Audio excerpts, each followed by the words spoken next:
Strategy Battle gamers around the world, welcome, welcome, welcome back at last to Speak, Friend and Question.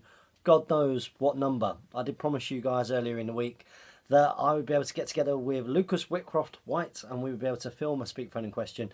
But unfortunately, we got wrapped up in what ended up being an amazing battle report, which will be coming on to Hot Gates Gaming very soon.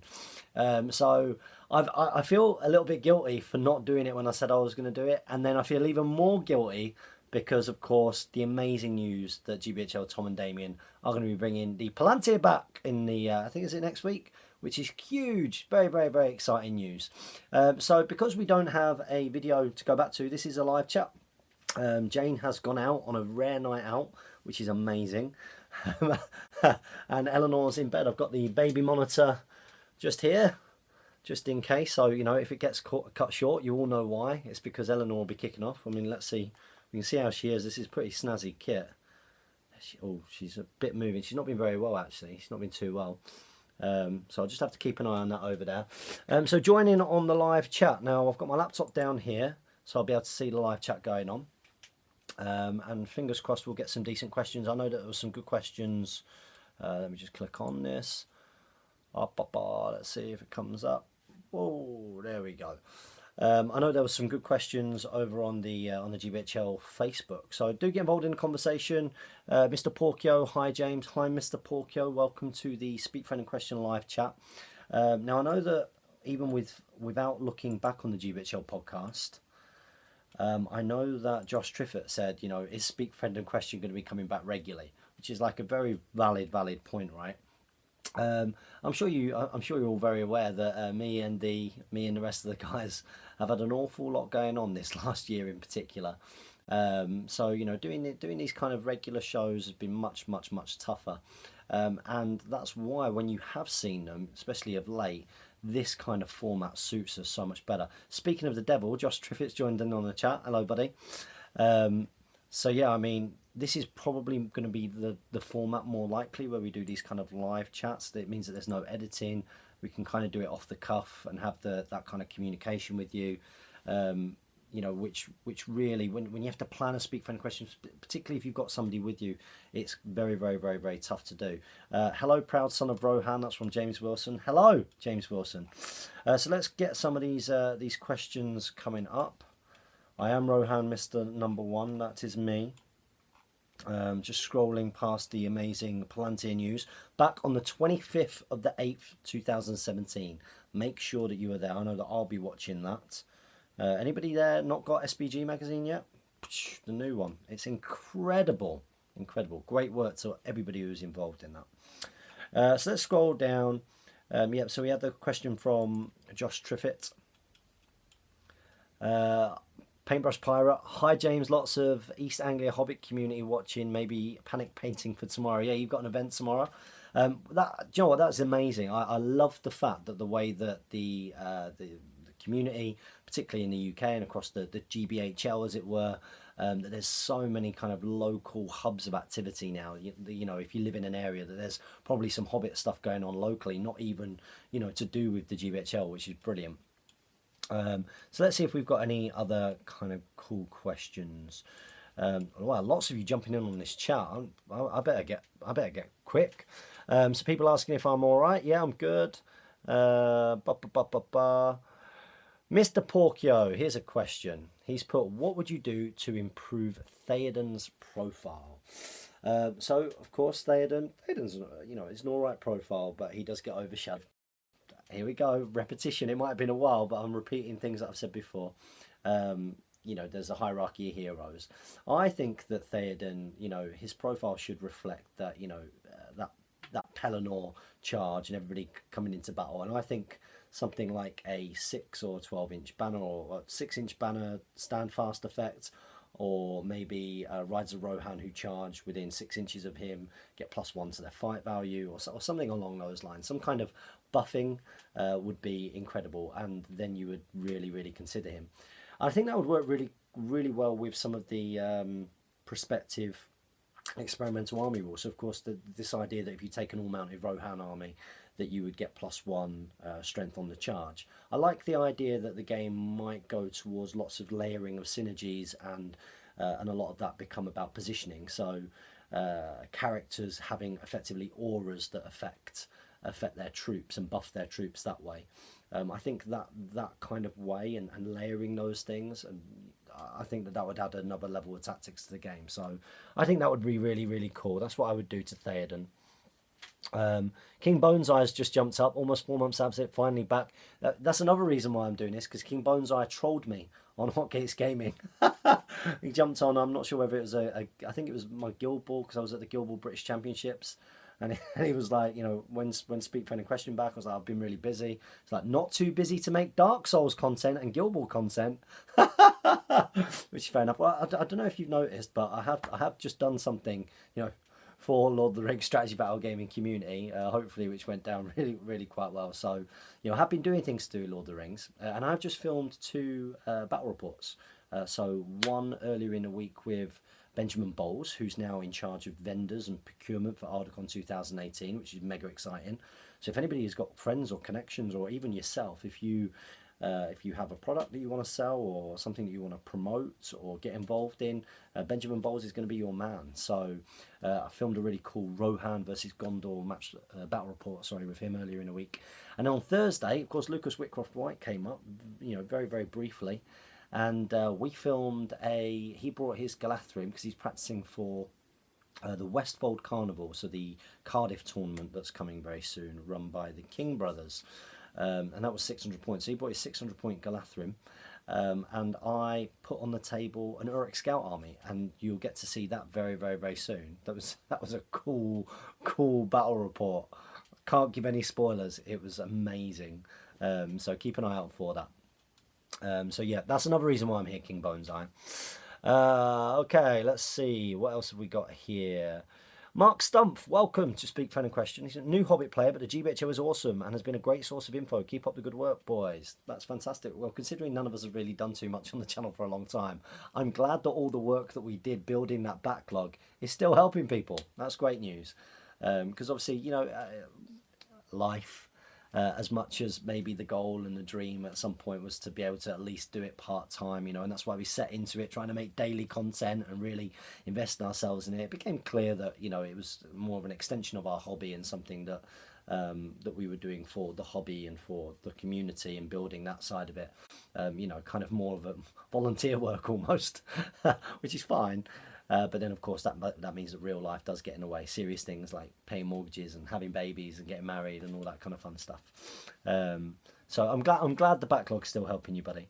We got Joshua Crosby, but as soon as it's popped up on my iPad, I went straight from schoolwork to this and painting. Boom. Well, don't let Speak Friend and Question, destroy your future. It's very, very important that you do your schoolwork. But Eleanor might cry at any point, so at that point, brushes go down and you go back to your schoolwork. So that's absolutely fine. So let's have a little look. Who else have we got? We've got Mr. Stumps having a bath with a rum and coke, watching this. That's quite interesting. I tend to watch other people's YouTube content, not to disturb anybody, but when I'm in a nice bubble bath. That's when I do it, because it tends to be Jane's gone to bed when I'm having a bath, and it's right at the very end of the day, and I just want to unwind. So I get my headphones in, I put my iPad out to the side, and I just lay in the bath while Jane's asleep. And that's the only chance I really get to watch anybody else's content. So that tends to be when I get my stuff done as well. Let's see. Wow, loads of you getting involved in this. This is amazing. I can't even read the questions quick enough. I did not expect this. Very cool, very cool. Well done, SPG community. Here we go. So we've got Josh Trivets panic painting for the EACH. That's the way you say it, isn't it? Event tomorrow. James Wilson, what happens in Middle Earth SPG? Is it still happening? Absolutely, Middle Earth's SPG is still happening. But what the Middle Earth team are doing first is they're wrapping up the Battle of the Five Armies, which of course felt very unfinished when we all felt that the game was going to be abandoned, effectively. That the Dark Ages, as we like to call it, that period of time when after, was it Radagast on Eagle, we all thought we were not going to get anything, else. So yeah, I mean, Middle-earth strategy battle gaming will come after they've wrapped up all of the Battle of the Five Armies releases. So there's a fair bit of that left, and I think they're expecting Middle-earth strategy battle game to be mid next year based on the seminar at Ardacon. So that's what they're aiming for, and of course they're going to be launching that with, I think, the Fall of Osgiliath and the Battle of the Pelennor. So how cool is that? That's really cool. I cannot wait for that. I have to say, like, from a personal point of view, it has meant that I have started like quite holding back, and for other reasons as well, holding back of some of the Battle of the Five Armies stuff when I start thinking, well, will I actually ever use that? Because I'm thinking, I know that if they start bringing out Rohan stuff, I'm going to be first in line. Like, not Andreas, not Evan Woodruff, you know. I will be, get out of the way, and I'll be there getting the first stuff. So I've kind of got that in my mind. I'm looking forward to Middle-earth strategy battle game, definitely. Bradley Cobden's joined us, but he can't watch now. He'll watch it later. Yeah, of course, this will save for later. So if you can't stick around with us, and there's quite a few of you here with us right now, so welcome. Hello, everybody. Get involved, ask questions. It's cool. I'll chat for as long as I can. And then when I can't anymore, I'm going to do some editing, and I'm going to try and edit the Benjamin Bowles battle report for Hotgates Gaming. I'm going to try and get that up so that it can go up tomorrow, which would be cool. Or tonight. Tomorrow or tonight, anyway. So Mark Stump, no, we've already talked about your bath. Resco Nesco, hello, how's it going, buddy? Hello, James. Which discontinued model are you most excited for eventually coming back?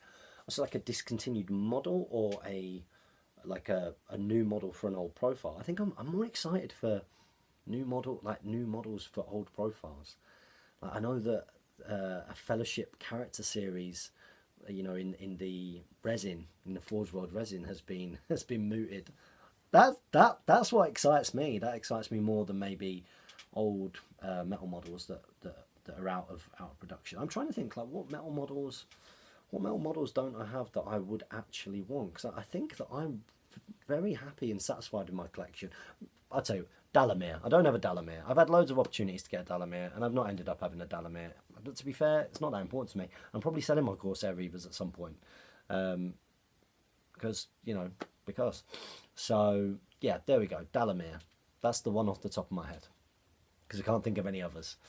King Boneseye, Ardacon did look amazing. I'm not gonna reel off a huge thank you, because that will take up, as everybody saw at the event itself. I think what I'm gonna do next year for thank yous is I'm gonna prepare a PowerPoint presentation which has a time limit of like 2-3 minutes, which goes through and shows pictures of all of the people that contributed towards Ardacon. Ardacon was great. Everybody knows the difficulties in the run up towards it. It did not sell as many tickets as it needed to, but the community was awesome. I mean, was it 4 weeks before the event, 4 or 5 weeks before the event? I was pretty certain that this was going to be the last Ardacon. It's far too much pressure having this prospect of losing a couple of £1,000. We're talking thousands of pounds. I was looking at it thinking, oh my days, I did not expect this to be happening. And that's a lot of stress and a lot of pressure. But community got behind it. Loads of people were incredibly generous, which made up for a few tickets. And whilst we were still short, massive shout out to the absolutely legendary front of house face of Ardacon, PMG, who was in charge of the front desk registration, selling raffle tickets and the like. I mean, he sold the raffle tickets, boom, like out of the park, and that got us into the black. Like, we're not talking a lot, but it got us into the black, and that's important. I know that some people who come at this purely from the kind of hobby and community side of it could look at something like Ardacon. They look at the ticket price. They go, it's £80. James is going to make loads and loads of money. But I don't think what people realise is that there's a vision. Like, there's something that we're looking to build. I mean, even with Biotic Fit. So remember when I started Biotic Fit as a business, there's a vision that you're trying to build. I only paid myself enough to pay for my mortgage and my bills until Eleanor came along. So that wasn't a lot. It was like £700 a month that I would pay myself, and because I'm not a flashy person, I don't have any fancy watches or bracelets on or stuff like that. I'm not into stuff. I like people. I like things. I like spending time with people that I love and like. And those are the things, and of course now I've got an outlet with the hobby and everything. Although we try and make it so that kind of pays for itself through like Patreon and those kind of things in some way, shape or form. So yeah, there's a vision for Ardacon, and this year what was great about it was that community ended up getting behind it. We didn't lose money. Want to invest back into it. Want to make it happen next year. And I've had a good meeting with the hotel. And fingers crossed they come back and they come back with something good, because we made them a lot of money. But the big pressure is me having to pay so much for that room hire is a killer. So yeah, Ardacon was amazing, and it was amazing. It was smooth. The hashtag over the weekend was smooth, even though we had like a fire drill go off, which I actually thought we dealt with really, really well. We seem to be very organised and very professional events team, and that's what people want. If you're paying £80, then you've got to make people feel like they're getting at least £80 worth of event easily. So yeah, I mean, it went really smooth, and that was because I had a couple of great referees at different points during the weekend, and I had Mickey behind the scenes. I had obviously Dan and Sam on sort of looking after the tables. Nick Arnold, friend of mine, came and helped out front of house and sort of chaining things together. And there's so many people to thank. I won't start doing that now, but it was amazing. And let's try and make something which is sustainable, so that you don't even have to worry about, how many tickets am I going to sell for next year, because you've already covered it from the previous year. So you can invest in it. So you can do, like, I've got so many ideas, like really, really, really, really cool stuff. So hopefully everyone's behind that vision, and I've got a cracking team all lined up for even the organising of them. So if you are from outside of the UK and Ireland, what I would to be like the GBHL zone, because the Irish, they're our brothers. They come to our events and are like, we should go over and go to their events a little bit more. Absolutely love the Irish. I think the Irish were like over 10% of Ardacon. So if you're like UK and Ireland and you want to be part of the team, or you've got a group of players in your area and you want to start a team, you need to speak to David Clubley from War Games Association of Reading, because he is going to be your coordinator if you're UK and Ireland. If you're international, so outside of the UK and Ireland, then Andreas is your coordinator, and each of them have got an allocation of pre-order tickets. So it is really important that you contact them if you want to kind of guarantee that you're going to get a place, because we have to make a decision based on a pre-order and how many tickets we make available for Hobbit SBG, because I can't have a situation where there's so much table space empty. So we would have to then sell that space to maybe Guildball run an event there, or we get the guys from Element Games to run an X-Wing or 40k event there. Now, it would be great to fill the place of SPG players. That is the goal and the vision, right? But if it's not looking like we can through pre-order, then we won't. We'll open up other options. So if you're keen on coming, those are the two guys to speak to. And of course, we've got Ben on procurement, and we've got loads of other things going on. So Ardacon's cool. I can talk about Ardacon a lot at the moment. It is very much on my mind. I'm excited about it again. Like, considering how emotional I was 5 weeks before, I got such a buzz from the event, and I think everybody really, it seemed like everybody really, really enjoyed it, and that's all you want as an event organizer. And although people enjoyed the first one, they were tired. There was, it was pretty hectic. There was a lot going on. Whereas this time, it achieved what my objective for it was, which was to iron out all of the feedback from the previous year. And the first year was to show people, look, this is what I'm trying to achieve. Does everybody want to come in and we do this?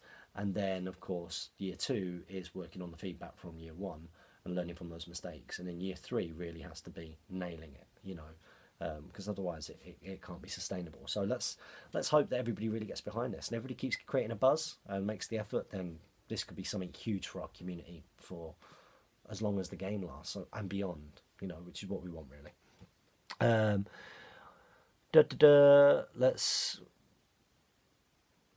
Let's have a little bit of a look.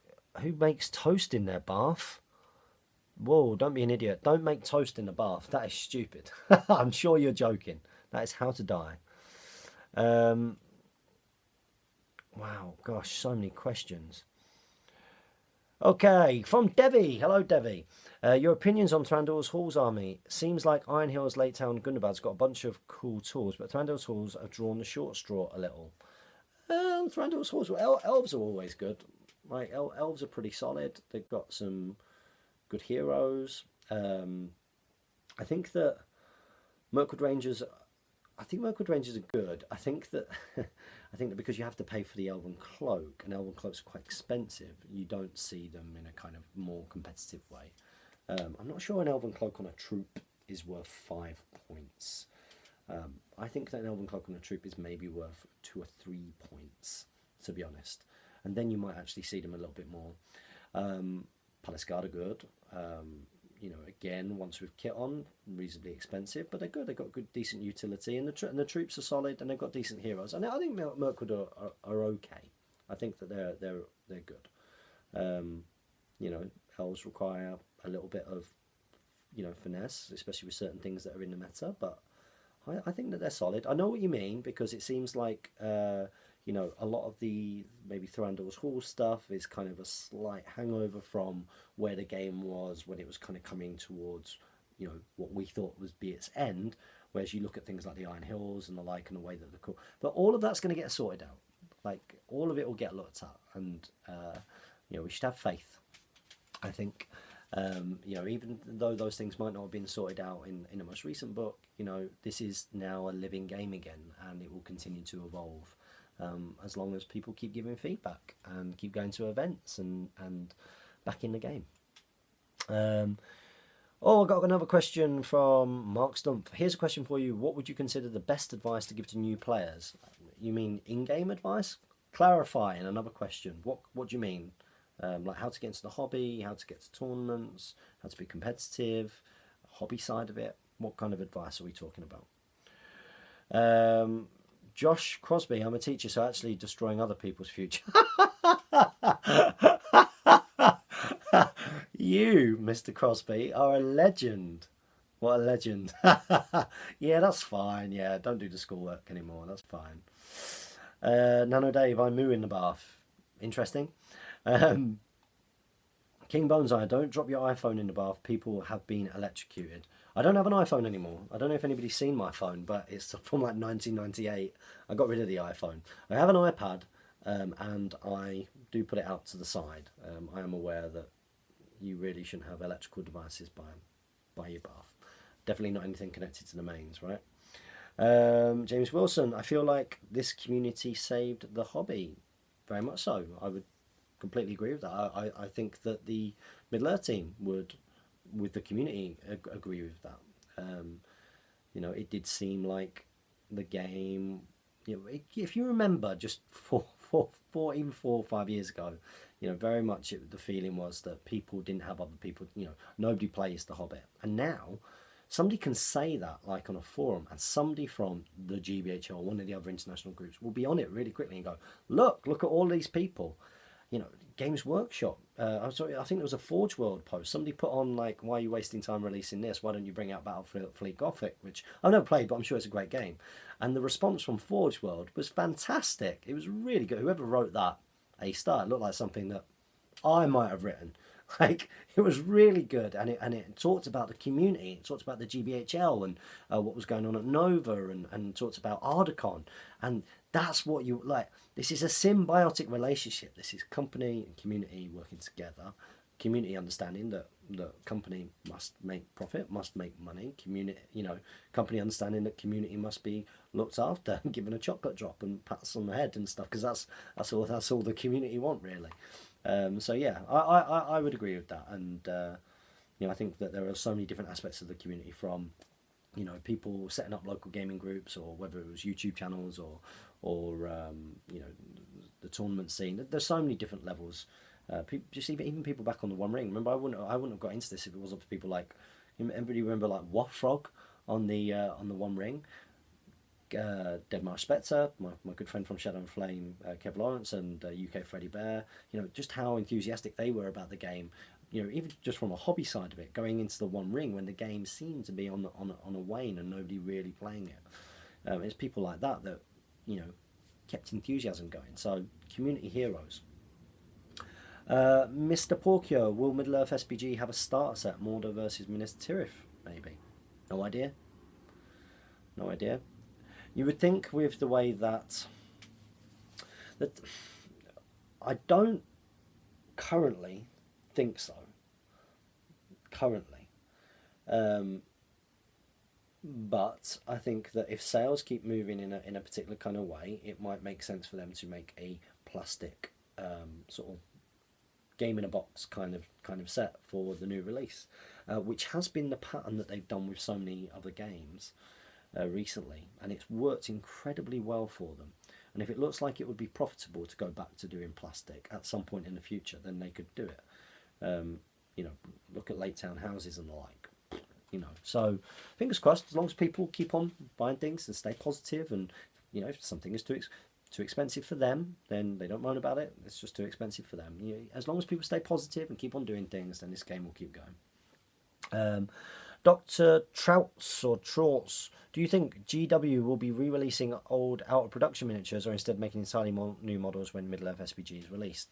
I think that some of the old metals will become available. I believe that they've given a list to the what is it, made to order, but it depends on whether they got the mold or not. Still, I think that from the talks, they want one model for every profile, pretty much, and it might be a situation that through the character series that we do see that with Forge World and the lot. In terms of our production miniatures being released, we've already seen some of that recently. Event exclusives or Warhammer World exclusives, particular sets. Like Final Fate of the Witch King and the like, which is out of production, coming back and being out there. So I don't know whether that's got any more legs on it, whether they've already done everything that they could do. Who knows? I don't know. Alistair Snook, a while back you gave me some advice while I was waiting for a job interview at my local game shop. I'm now employed by said store and have already hosted my first SPG event. Just wanted to say thanks. That's amazing. I'm sure that's completely down to how you were in it. What was the? Did you just ask for advice? What was the advice that I gave, just out of interest? That's really, really cool. Congratulations, man. That's really, really, really nice to hear. King Boneseye. As I have started YouTubing, I'm more understanding of life and videos getting out. Not as easy as I thought, which is why lots of Dark Souls and Guild Ball but no Hobbit got on my nerves, showing you had some YouTube time. King Boneseye, I'm not beholden to you. I tell you what, King Boneseye, when you start backing my Patreon with like $200 per video, when you're mega successful, then yes, then I'll be like, do you know what? I better make some Lord of the Rings content, because otherwise King Boneseye will withdraw his patron, and that's doing well for us. But we've got a lot of people on Hotcakes Gaming supporting because they like the Dark Souls painting content, for example, and Guild Ball. I love the game Guild Ball. I love it. And if I'm going to play a game in my spare time, it makes sense because I also enjoy doing the YouTube stuff. So if I'm going to play Guild Ball, I might as well film it and make an occasion of it and then help some other people out there. It doesn't mean to say that I'm not doing the Hobbit content. So it just works in who I can meet with and when. It's not necessarily a conscious choice all the time either. If I can't meet with somebody who plays the Hobbit, I won't do that. And Speak Friend Question is an interesting one, because Speak Friend Question, there was a danger with Speak Friend Question that it would become, I don't know, where you would start to feel beholden to it in a negative way. Like where it was a chore and it did become a massive pressure to try and get it out every single Sunday. We tried, but then there's also things like you want the content to be really good. And as much as I like doing this one-on-one, every now and again, because I love chatting with the community, I love this, like the interaction. It's really cool when you can get together with someone and you get different opinions, but that takes organising, and then you're filming and you're editing, and it's hard. And especially because we took Speak Friend and Question to a nice production level as well, with this green screen in the background. I mean, anybody who's worked with green screen knows that the rendering time it adds, and basically after this bit. So let's just imagine that what I was doing right now wasn't a live video and we were filming it. So that would take the time that it takes you watching the show, right? So that might be an hour, say. In which case, if that takes an hour, you've got to upload all of that, and then you've got to let it render, when it's imported anyway, and then you've got to start editing it, and you trim the clip ends, and you put the opener and the ender on it, and if you want to, you drag your music across and the like. But then if you've got green screen in the background, you have to pull in the background image, and then you have to drag across keying so that it comes up, and then you need to edit the keying to make sure that you're not see-through, which, because we're not a professional outfit, happens quite a bit. We do our best.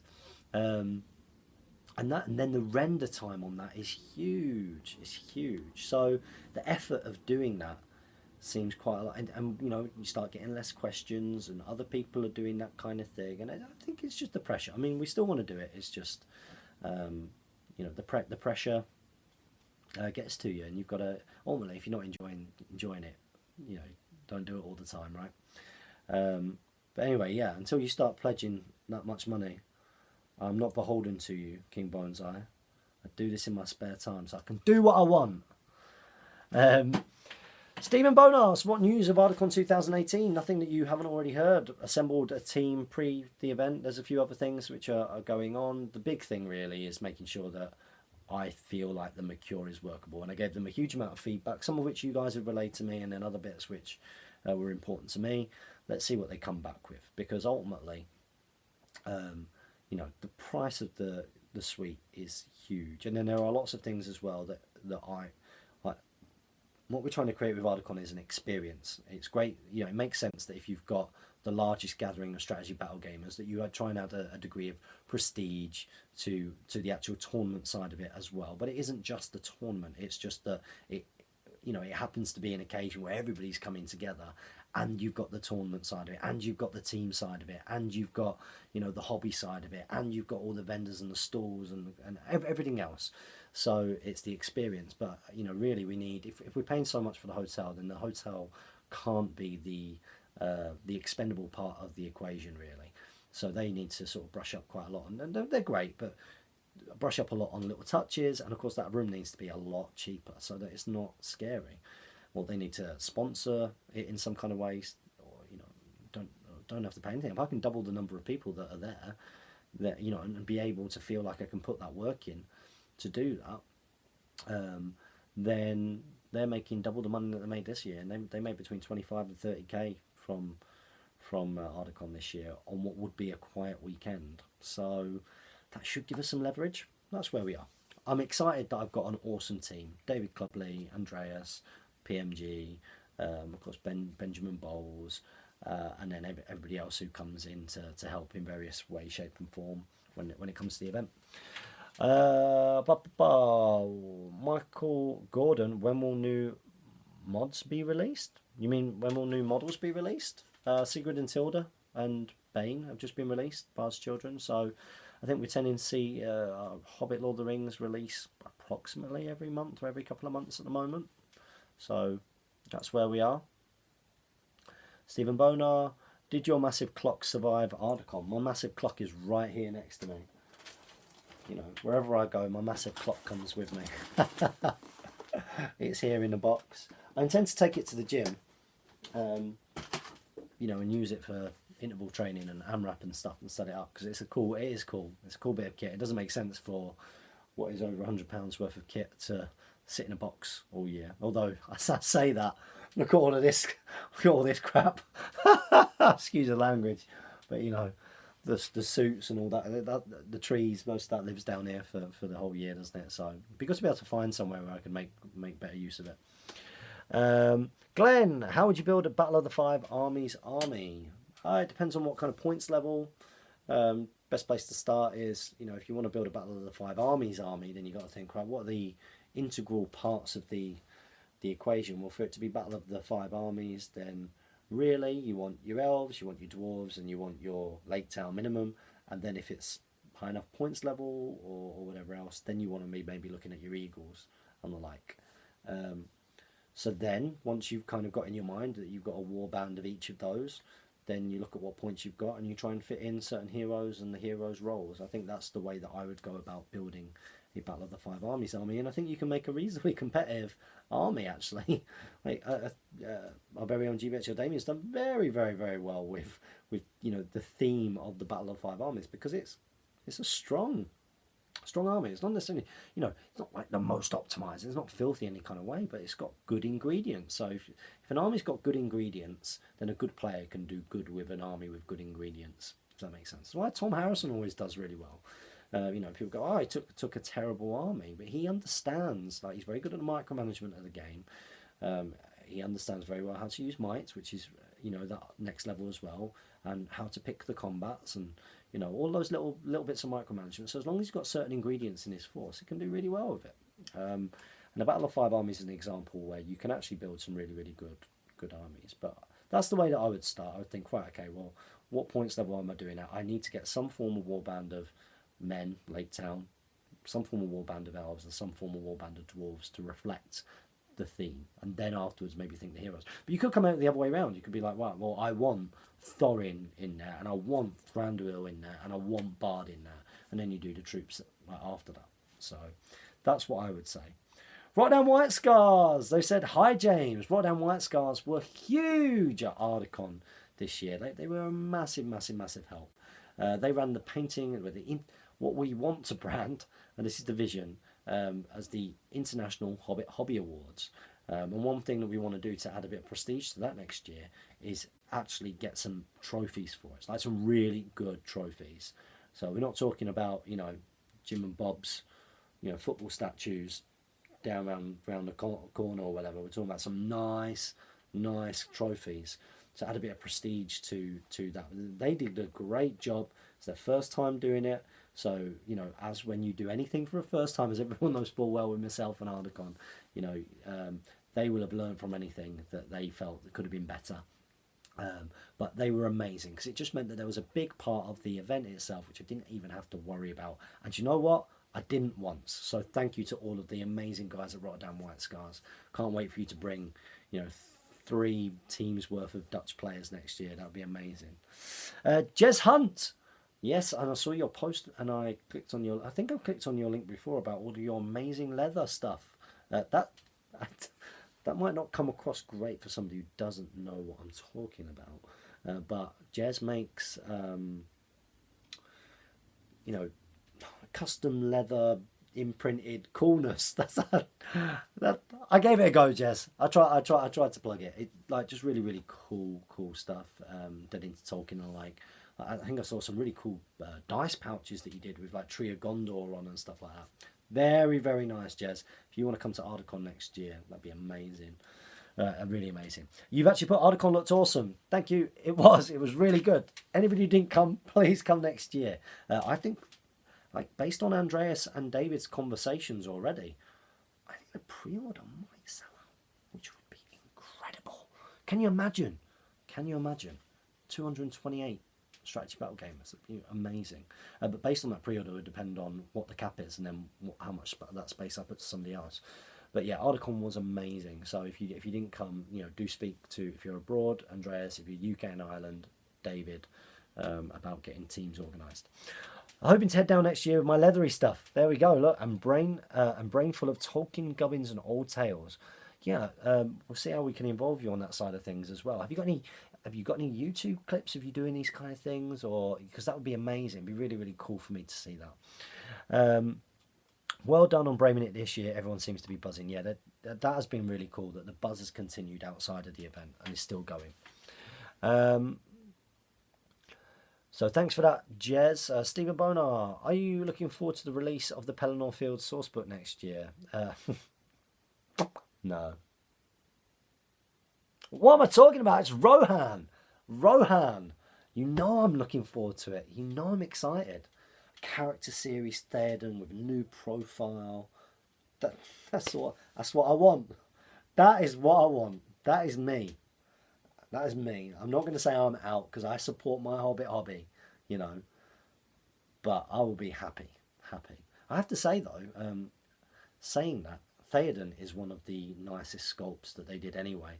Like the Theodens that are in the range, the detail, it is the actor. They did a great job with the Theodens before. So, probably have a bit of Theoden gluttony here. I'd have more than one.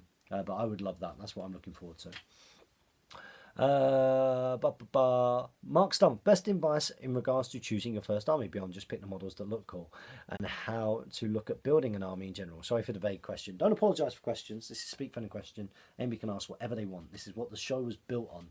People asked me all kinds of stuff, and I answered. Jamie didn't always answer. Sometimes Jamie was like, "I'm not answering that question," but I always answer. Some people don't like that.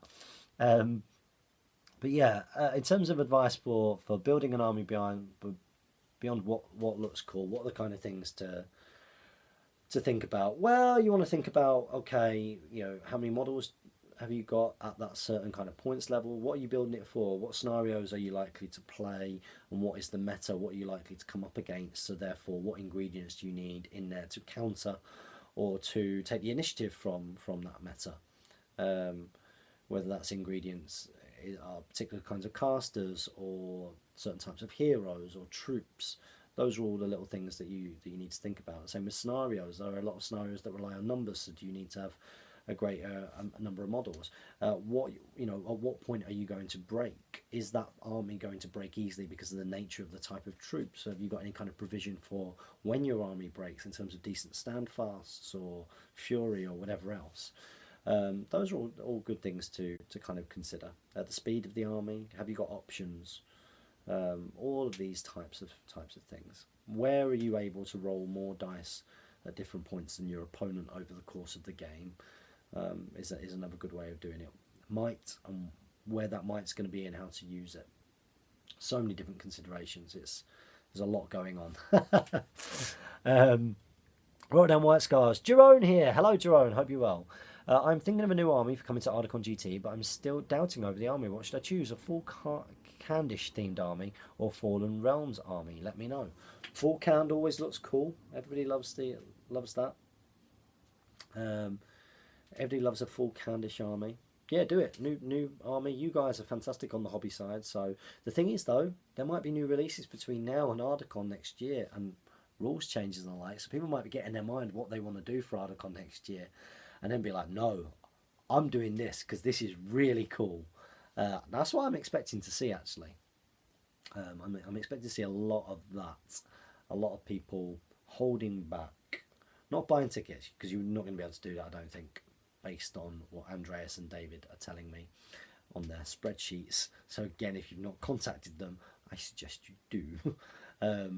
But yeah, I think that from an army building point of view, probably better to hold off and just see where the game is developing. And metas change all the time as well, let alone being changed by new releases or rules changes or anything else.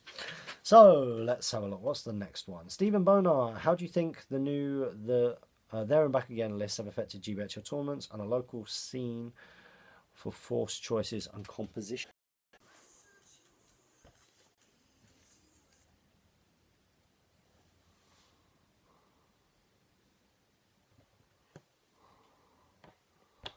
Please, am I on? Please tell me I'm on. Am I back? It looks like I'm back. I'm in, and I'm back and I'm in my living room.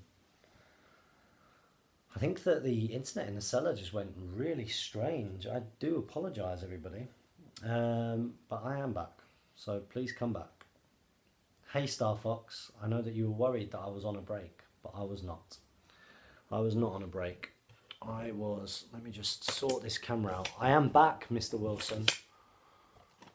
Back once again. I'm going to sort this out because it's a little bit all over the place. And then I'll get back to answering questions. That's it. Just wanted to show off my hair, really. Whoa. What is going on here? There we go. Sorted. Ish. I think I'm back. That is better. Hello, welcome back to Speak Friend and Question. No idea what happened there, but we're now in my living room, so I had to be a little bit quieter in some ways. Okay, let's have a little look and see who has asked what. I'm going down through. Blimey, you guys are asking a lot of questions. You are all awesome. There's so many questions that I can't get through them quick enough. Okay. Brandon Deeb. What is the cheapest way to start an army as shipping is expensive in the US? Well, I would recommend, if you can do, if you do get a chance, go somewhere like the Nova Open, which I know would be an expensive experience, but that's a great opportunity to pick up models. eBay, as always, is really good. But I mean, you can get some of the sort of basic stuff to start off with reasonably cheap, right? What kind of things are you looking at getting? And maybe I'll give you a little bit more of a specific kind of signpost to where you should look. Irex, hello, how are you, Irex? I hope that you are well. Jerome, you should do a matching army for your gorgeous lake town. Yeah, that would be cool. That would be really, really cool. Welcome to the chat, Irex. How did yours go on Thursday? I missed it. I was filming a battle report with young Mr. Lucas Whitcroft White, and we missed it. We were gutted. We were looking forward to seeing that. So I hope it went well. James Wilson. So will Middle Earth SPG miniatures be mostly Finecast or Forge World? They won't be Finecast. Middle Earth SPG miniatures will be Forge World resin, as it stands at the moment. You know, from what's been sort of seen. But remember, I don't know everything. I know as much as anybody else who's sort of seen the talks and the seminars, which were awesome, by the way, on the Friday evening at Ardacon. You know, they were really, really, really cool. And it looks like it's going to be Forge World resin. That's where it's all being done now, Mr. Wilson. Joshua Crosby, do you think Forge World are going to release mounted Iron Hills Dwarf Heroes? I particularly like a generic captain. I think they will do. I just don't think that they are the next thing. I think the characters that have got profiles, they'll leave for a little while rather than doing characters with their different war gear options. But I don't know about you, but one thing that's really cool when you get that situation, I know it's nice to be able to sort of have everything available to you at once, but it does mean you start to see a lot of the other side of the hobby.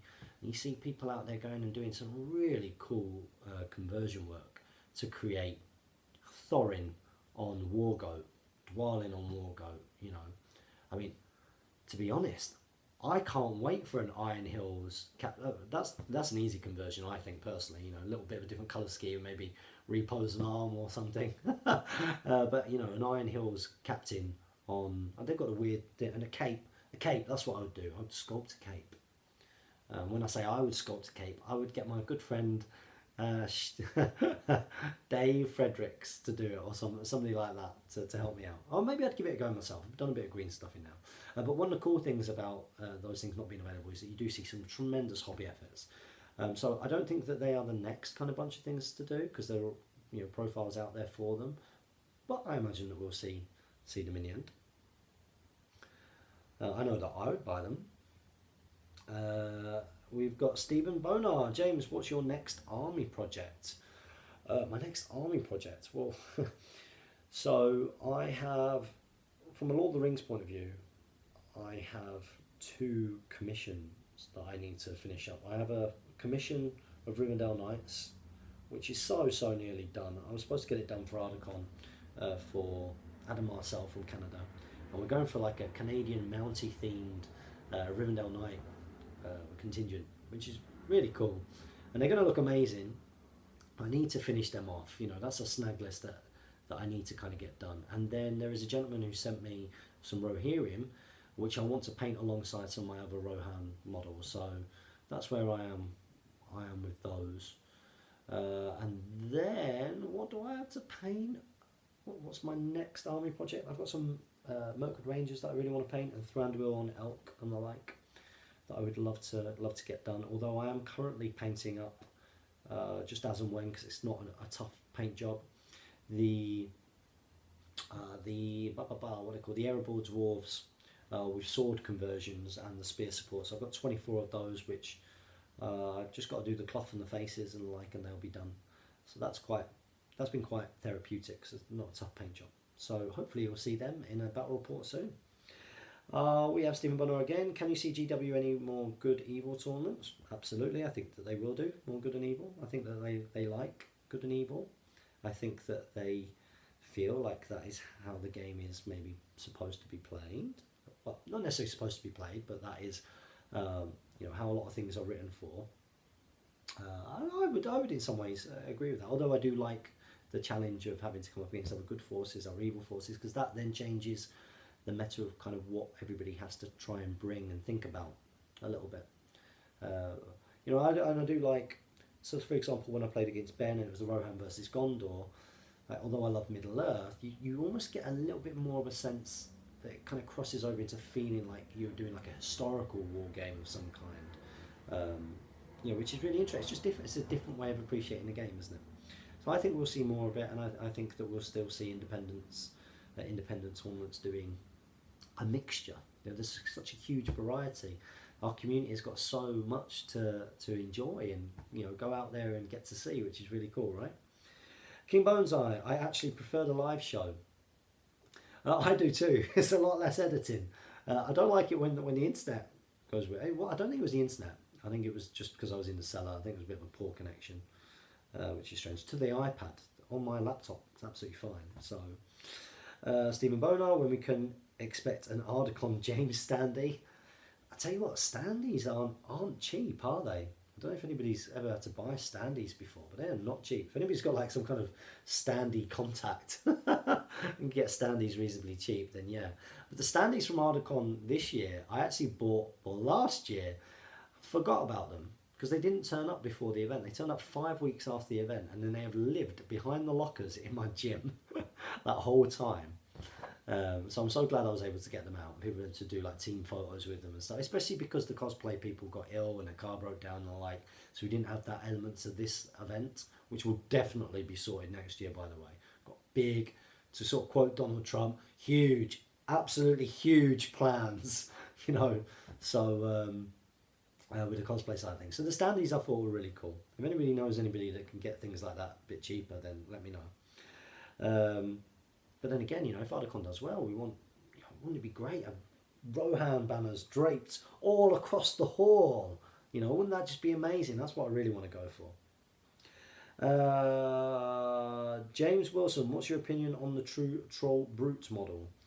I think it's really cool. I'm not a fan of evil, so I find it quite hard to kind of develop some kind of emotional attachment or relationship with evil models. I don't look at them and think, on the whole, I really, really want that. But I think that they're cool, and there's been some cracking paint jobs out there of all the different kind of the troll stuff. Some really good paint jobs because they're phenomenal models. And when you get a really, really nicely sculpted model that's well made, then they kind of scream and they lend themselves to being painted nicely.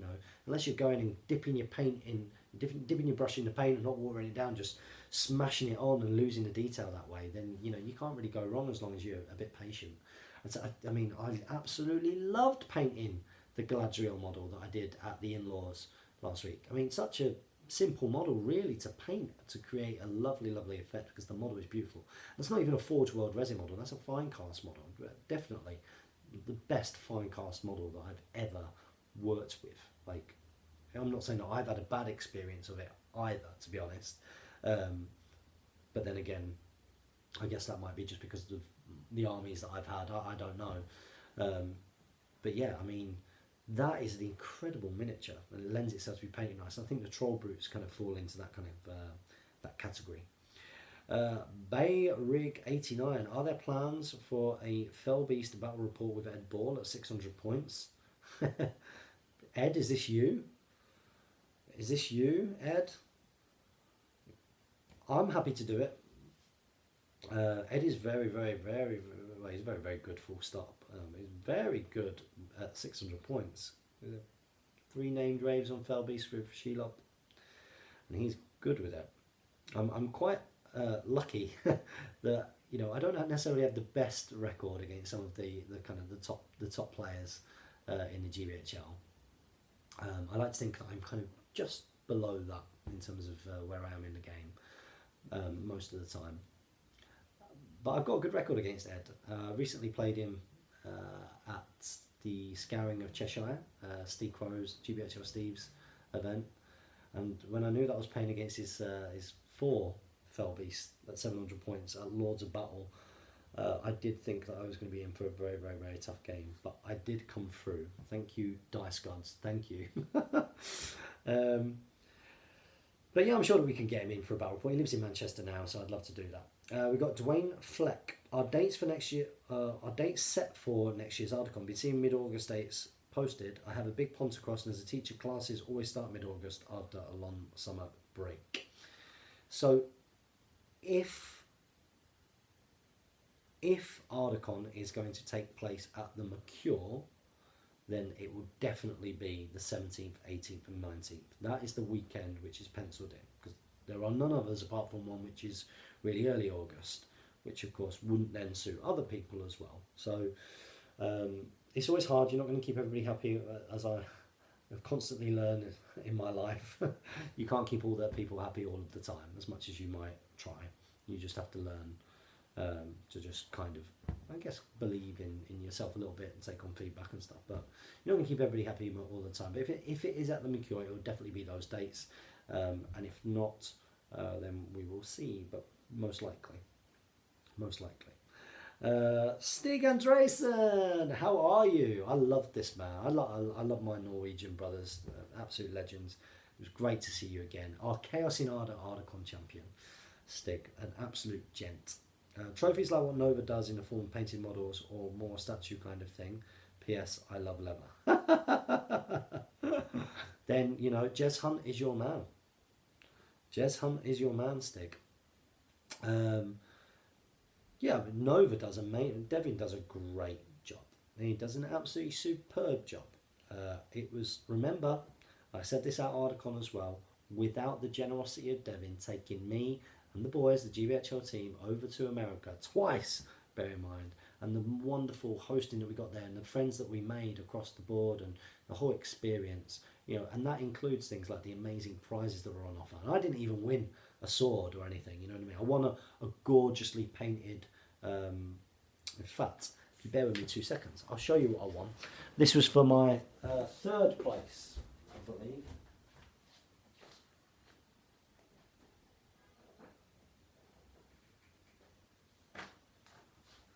Now this prize is so nice that I'm allowed to keep it on my bookcase. And there we go. So let's just go in there and try and show it off. Look at that bad boy. They do great prizes. I would recommend anybody go to Nova. It's just an amazing experience, full stop. It really is. We really got looked after out there. And they do amazing prizes. And yeah, if we can do something, not necessarily similar, but it's an area where I would like to be better again. And Devin is an inspiration in that kind of front. I think that he gives his attendees an awful lot. And he does an awful lot for them because stuff is not cheap.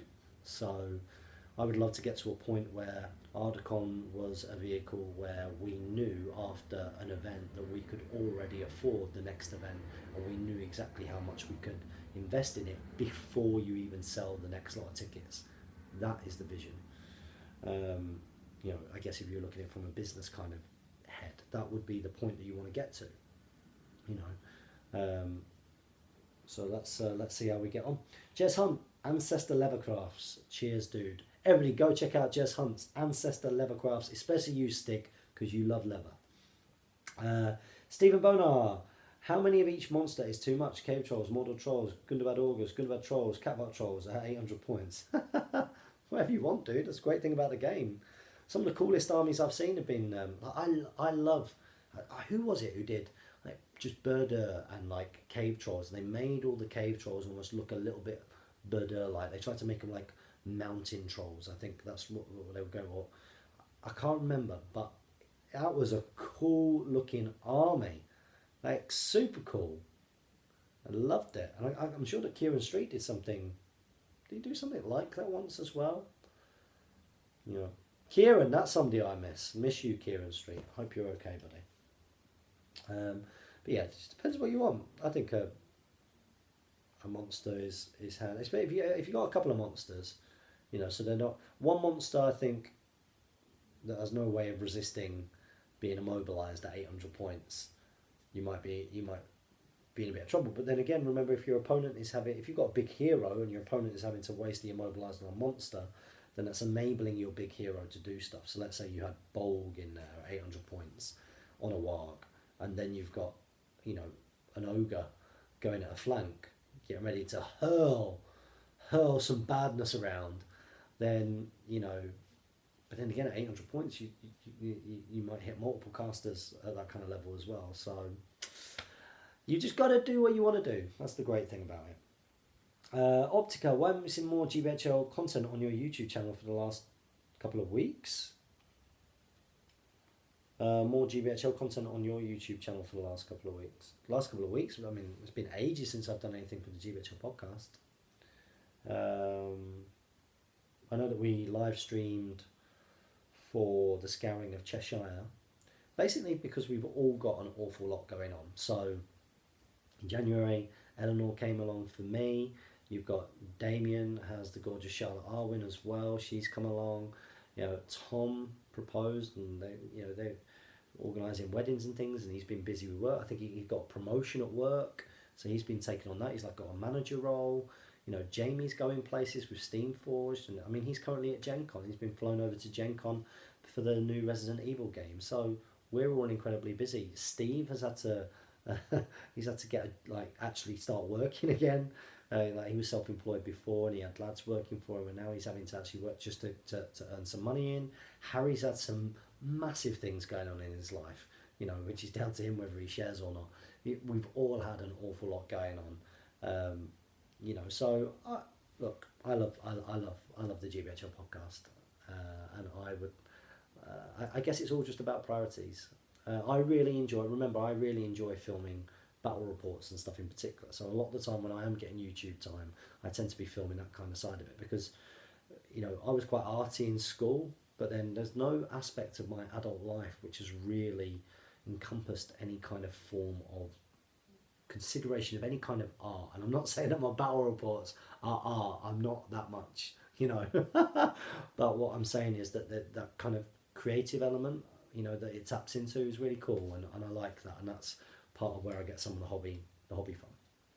So yeah, that's another part of getting involved in strategy battle game is it's brought that side out of me, with painting and things. So it's been really, really great to get back that part of me that maybe I hadn't had since I was back at school.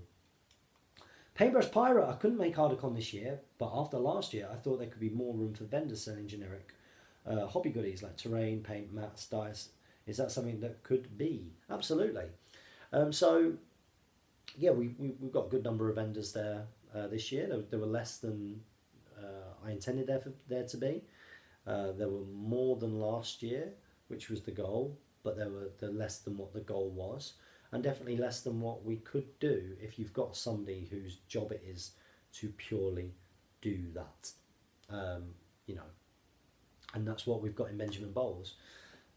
So, we want there to be more vendors, we want there to be more going on, absolutely. And again, if people have got contacts or they know people who want to come and maybe they're trying to launch a game and they want to demo it there, or they've got something they want to sell. I mean, how cool was that at Ardicon this year that two guys they'd just seen a review video that I'd done about Dark Souls, the board game, and they contacted me and asked me if I could do a review video, and from that conversation, they ended up coming to Ardicon to show off their game that they've been working on for 5 years, and then they went on and sold their first copies of the game at Ardicon.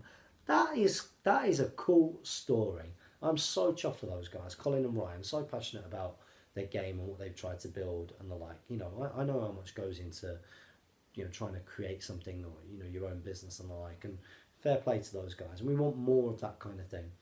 And Ben Bowles is going to be on it. So again, if anybody knows people, contact Ben and we'll start talking about arranging space and the like. He's also in charge of procurement and contributions to swag bags and the like, and how companies can help us and how we can help companies. So that's what we're looking at. Who else have we got? Mr. Porcio, how can mirrors be real if our eyes aren't real? Too much rum in the bath for that, man. Too much rum in the bath. Stephen Bonar, do you think we will get to see additional warrior models released for the source books? I hope so. I think some of those original kits are great though. I really, really do. Maybe.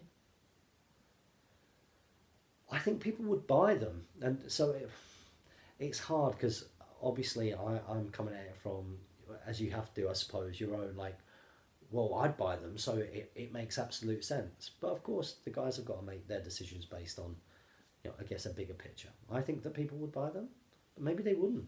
Maybe because if people start preparing the cost, they're looking to go, well, I can get 3 of this cool new, let's say if we use the Goat Riders as an example, I could get 3 cool new Rider of Rohan models, for £45, or I could buy a box of the old plastic kits of rides a Rohan, which is perfectly fine, by the way, like lovely models. And I can maybe pick up a box of 6 of those for a fiver or £6 or a tenner or whatever else that tends to go for these days. So I don't know. I know that I would love that. Then again, I also look at it and go, I think some of the nicest models that they produce from my point of view are the Goat Riders. And yet I did look at the Goat Riders and I did kind of go, oh, it's kind of on the cusp for my own day. And it's a very personal thing for each person. And it's been great to see so many people buy them and do great paint jobs on them. But I know from my own point of view, I was looking and going, well, I'd want 12 of them. Because that's what I would want. I'd want 12 Goat Riders. And then I start looking at it and going, well, that's £180 for 12, you know, and then you start thinking like that. So would I do the same with a new Rider Rohan? I don't know. We shall see. Josh Trivia, what was the meta like at Ardacon? Awesome. It was really cool. It was very, very different to last year. Last year there was like a Wraith or 2 Wraiths on nearly every single table. A big bit of feedback. You're talking, you know, named Wraith on Felbeast, of course, with stuff. So you'd get like dual Felbeast, so it'd be Undying and Knight of Umbar or Shadow Lord, depending on the kind of army, a lot of the time, supported by Gundabad Black Shields, or Corsair Reavers, or Haradrim Filth, or whatever else. And that was kind of the meta last year. This year, because of the unified format, you didn't get that. There were a lot of... What was there a lot of this year? There was a lot of, off the top of my head, there was a lot of what I would consider to be anti-Wraith based lists. So probably based on last year, which is interesting because there was a lot less Wraiths, although they were still sort of prominent and around. But you know, I think that there seemed to be quite a lot of elves in various kind of guises. Seems to be quite a lot of elves. But I think the unified format was really interesting. One thing that I'm going to have a think about. I don't want to fiddle with the tournament itself too much, considering how well that went down. I mean, you want to do something which keeps it fresh and interesting, but without straying too far away or complicating things. Because it worked so well this year, it was smooth. #smooth was the feedback. But I'd be quite interested in trying to make the category winners more important. You know, whether I don't know. I'm not sure I'd want to necessarily go down the route of each player has to take from a different one of the 9 categories. So you couldn't have 2 Fallen Realms players, and maybe going down that route as a bit of a change to just strictly the unified format. I'm not sure, but just a consideration, because I think category winning is cool. I think as many different layers of players winning prizes as you possibly can is a good thing. And I've got a few other ideas for that this year, where people have more opportunities to win things through the grand tournament and other elements as well. So if people have got ideas, you know what to do, contact me, let me know. King Boneseye, I do hope my comments did not come across as rude. I have simply missed this amazing show. You are super rude, King Boneseye. No, look, King, I've met you, buddy. I've met you at Nova. I know who you are and what you're like, and I see it as banter. And, you know, it's cool. I don't think it's rude. Stig, how many nations are the latest update on the international front? Oh gosh, do you want me to check that for you? How many confirmed team captains so far for Ardacon 2017? Let's have a little look. Andrea should be pretty high on my messaging. Should be. Where are we? Where are we? There he is. Is that 20 plus? I think there's about 20 already. 20 international captains. That's cool.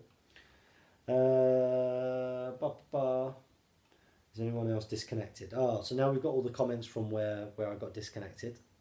So we'll go past that. Here we go.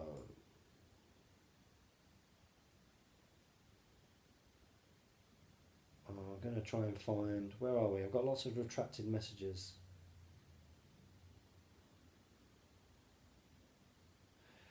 The Rotterdam White Scars, they put Thies here. Thank you, Thies, for joining us. Whatever happens, don't worry. Jerome will probably go with the beautiful Candice. Maybe introduce the golden Balrog as a status for the competitions, as a golden demon-like thing. It has already been discussed. So hobbyists out there, a golden Balrog has been discussed. It's at least been mentioned. So we shall see. But I think that that's going to be a way to really kind of, again, I want to get everything. This has got to be everything, an opportunity that like no other. That's what Ardacon is trying to be. For everything in the hobby, everything to do with SBG, Middle Earth, generally. Just that's what we're going for. I am back, everybody. And yes, I did put the ring on and disappear. King Bones, I put the Nova Open is so amazing and so worth going. Absolutely. Absolutely. I really want to try and convince Jane, myself and Eleanor to all head over and do it as a family thing, because I loved the experience so much and we were so well looked after, and I've got great friends over there, you know, really, really, really, really good friends. You know, Rob and Walker and Devin and everybody, just amazing people. Star Fox, I feel like armies need to be versatile to be competitive, and that the army bonuses doesn't fix this, i.e. armies without magic will be inferior to armies that have magic. Do you agree? I agree. What I think the army bonuses do is that they give you a choice. And that's what they should do. They give you a very valid choice between, well, because there is still a place for allies in Middle Earth. Absolutely, like there's definitely a place, because of course, you know, you had allies of various good factions, and you had allies of bad factions and like evil factions coming together.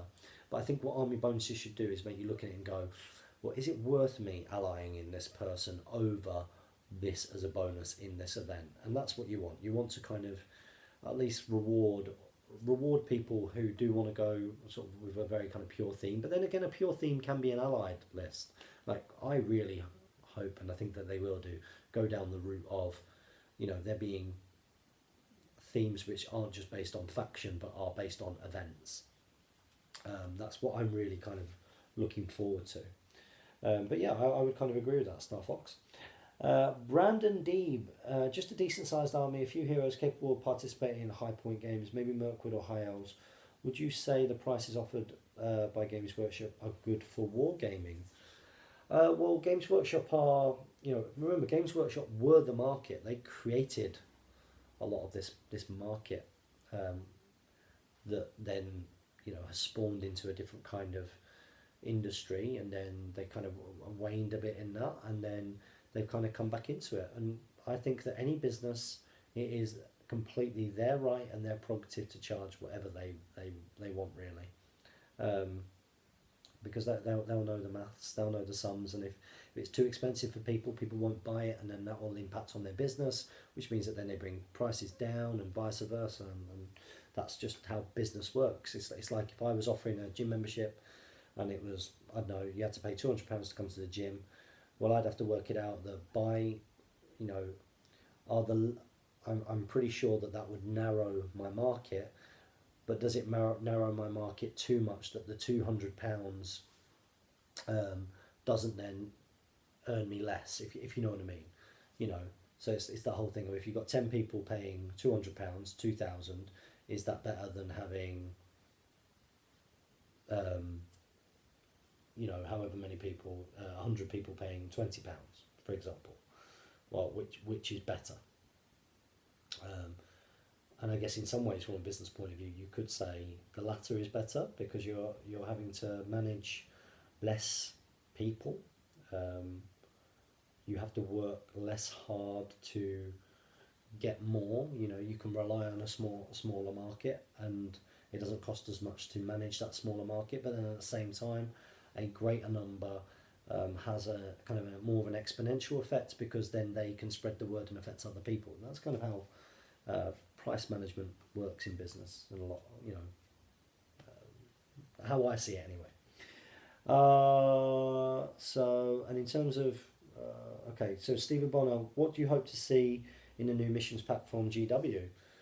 In terms of missions, just variety, things which are different, things which you want scenarios so that you can get together 6 scenarios which in no way, shape or form, when put together in a tournament environment, um, make it obvious what type of army you really should be bringing. Do you know what I mean? So scenarios which reward different types at the same time are reasonably balanced. You don't want things that are too unbalanced as well. Just variety is what we want.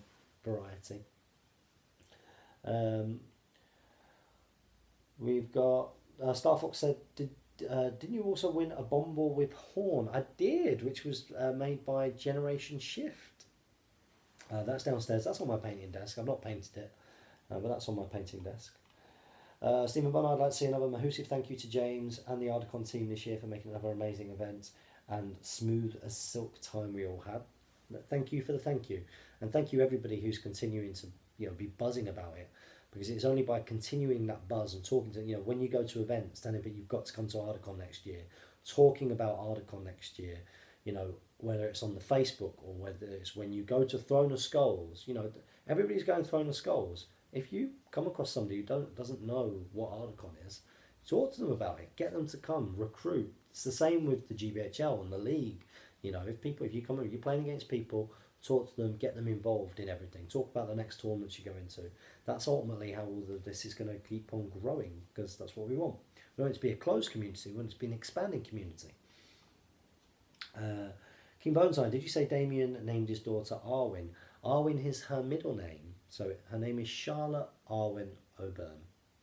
There you go. And of course you'll get to speak to him in the next Palantir, which is coming soon. Stig Andresen, in the end the YouTube things are a lovely project, not a job.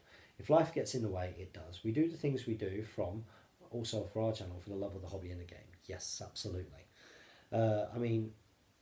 You guys, STF, you've got a Patreon as well. Again, you're doing that not because you want cash in your pocket to be able to go and buy yourself a couple of pints or whatever. You're doing it to try and find a way just to pay for the time that you're doing for it. And again, because a lot of the time when I'm doing hobby stuff, not now, for example, I'm chilling out now. This is me chilling out. Jane's gone out. Eleanor's asleep in bed. I've got the baby monitor here, so this is me chilling out. But when I'm taking time off work to do recordings and things, that's when it costs money. So those are those types of things. But yeah, we do this because we love the hobby, we love the game, we love the world, the setting, the people that we meet through it. That's what it's all about. Adam mentioned upgrade packs with different Rohan captains. Any ideas of things you'd like to see? Oh yeah, you mean like so you can start replacing war gear and the like? Yeah, very, very cool. Things I'd like to see. What, for Rohan? Oh, I don't know. If you had a way of upgrading captains so then you came with named profiles, I don't know. That's just me, because I'd like to see I'd like to see a mounted Grimbold, or I'd like to see an elf helm, or I'd like to see lots and lots of characters like that. In terms of kit and the like, not really. I don't tend to pick Rohirrim for the kit. From my own point of view, it would be more for the coolness of different poses and stuff like that. So, I guess if you're looking from a competitive point of view, maybe you'd want some different axes and stuff like that. I don't know. I honestly don't know. I'll leave that to the experts. That one. James Wilson, any models confirmed for Middle Earth SPG? No, not yet. Like I say, they're wrapping up the Battle of the Five Armies first, but we know that the first forays are going to be the Fall of Osgiliath and the Battle of Pelennor, and there will be models. Of course, there'll be models. That's how they're going to make money. Middle Earth SPG Sweden. Hey, it's Mikkel. Hope you're okay, buddy. I'm crushed that I couldn't make Ardacon. Yeah, it was gutted you couldn't make it, buddy. Already started to make plans to come next year and convince other players from the Swedish community to tag along. Cheers. We'd love to have you there. I know that Andrea said that you guys are super keen on coming, and it makes sense for there to be a Swedish team. remember the first ever event that me and Jamie ran together. We had a guy from Sweden come over. I think it was like one of our first international guests who arrived. Was from Sweden, so it makes sense for you guys to be at Ardacon. It makes sense for you to be there. This massive celebration, 3 different tournaments, every part of the hobby kind of covered. And it was really cool this year. It was nice for me as well to be able to kind of relax and be able to allow other people to take care of elements of the event and trust them to do it because they were all awesome. I mean, I could relax and make sure everybody was having a good time. It was good, really, really good.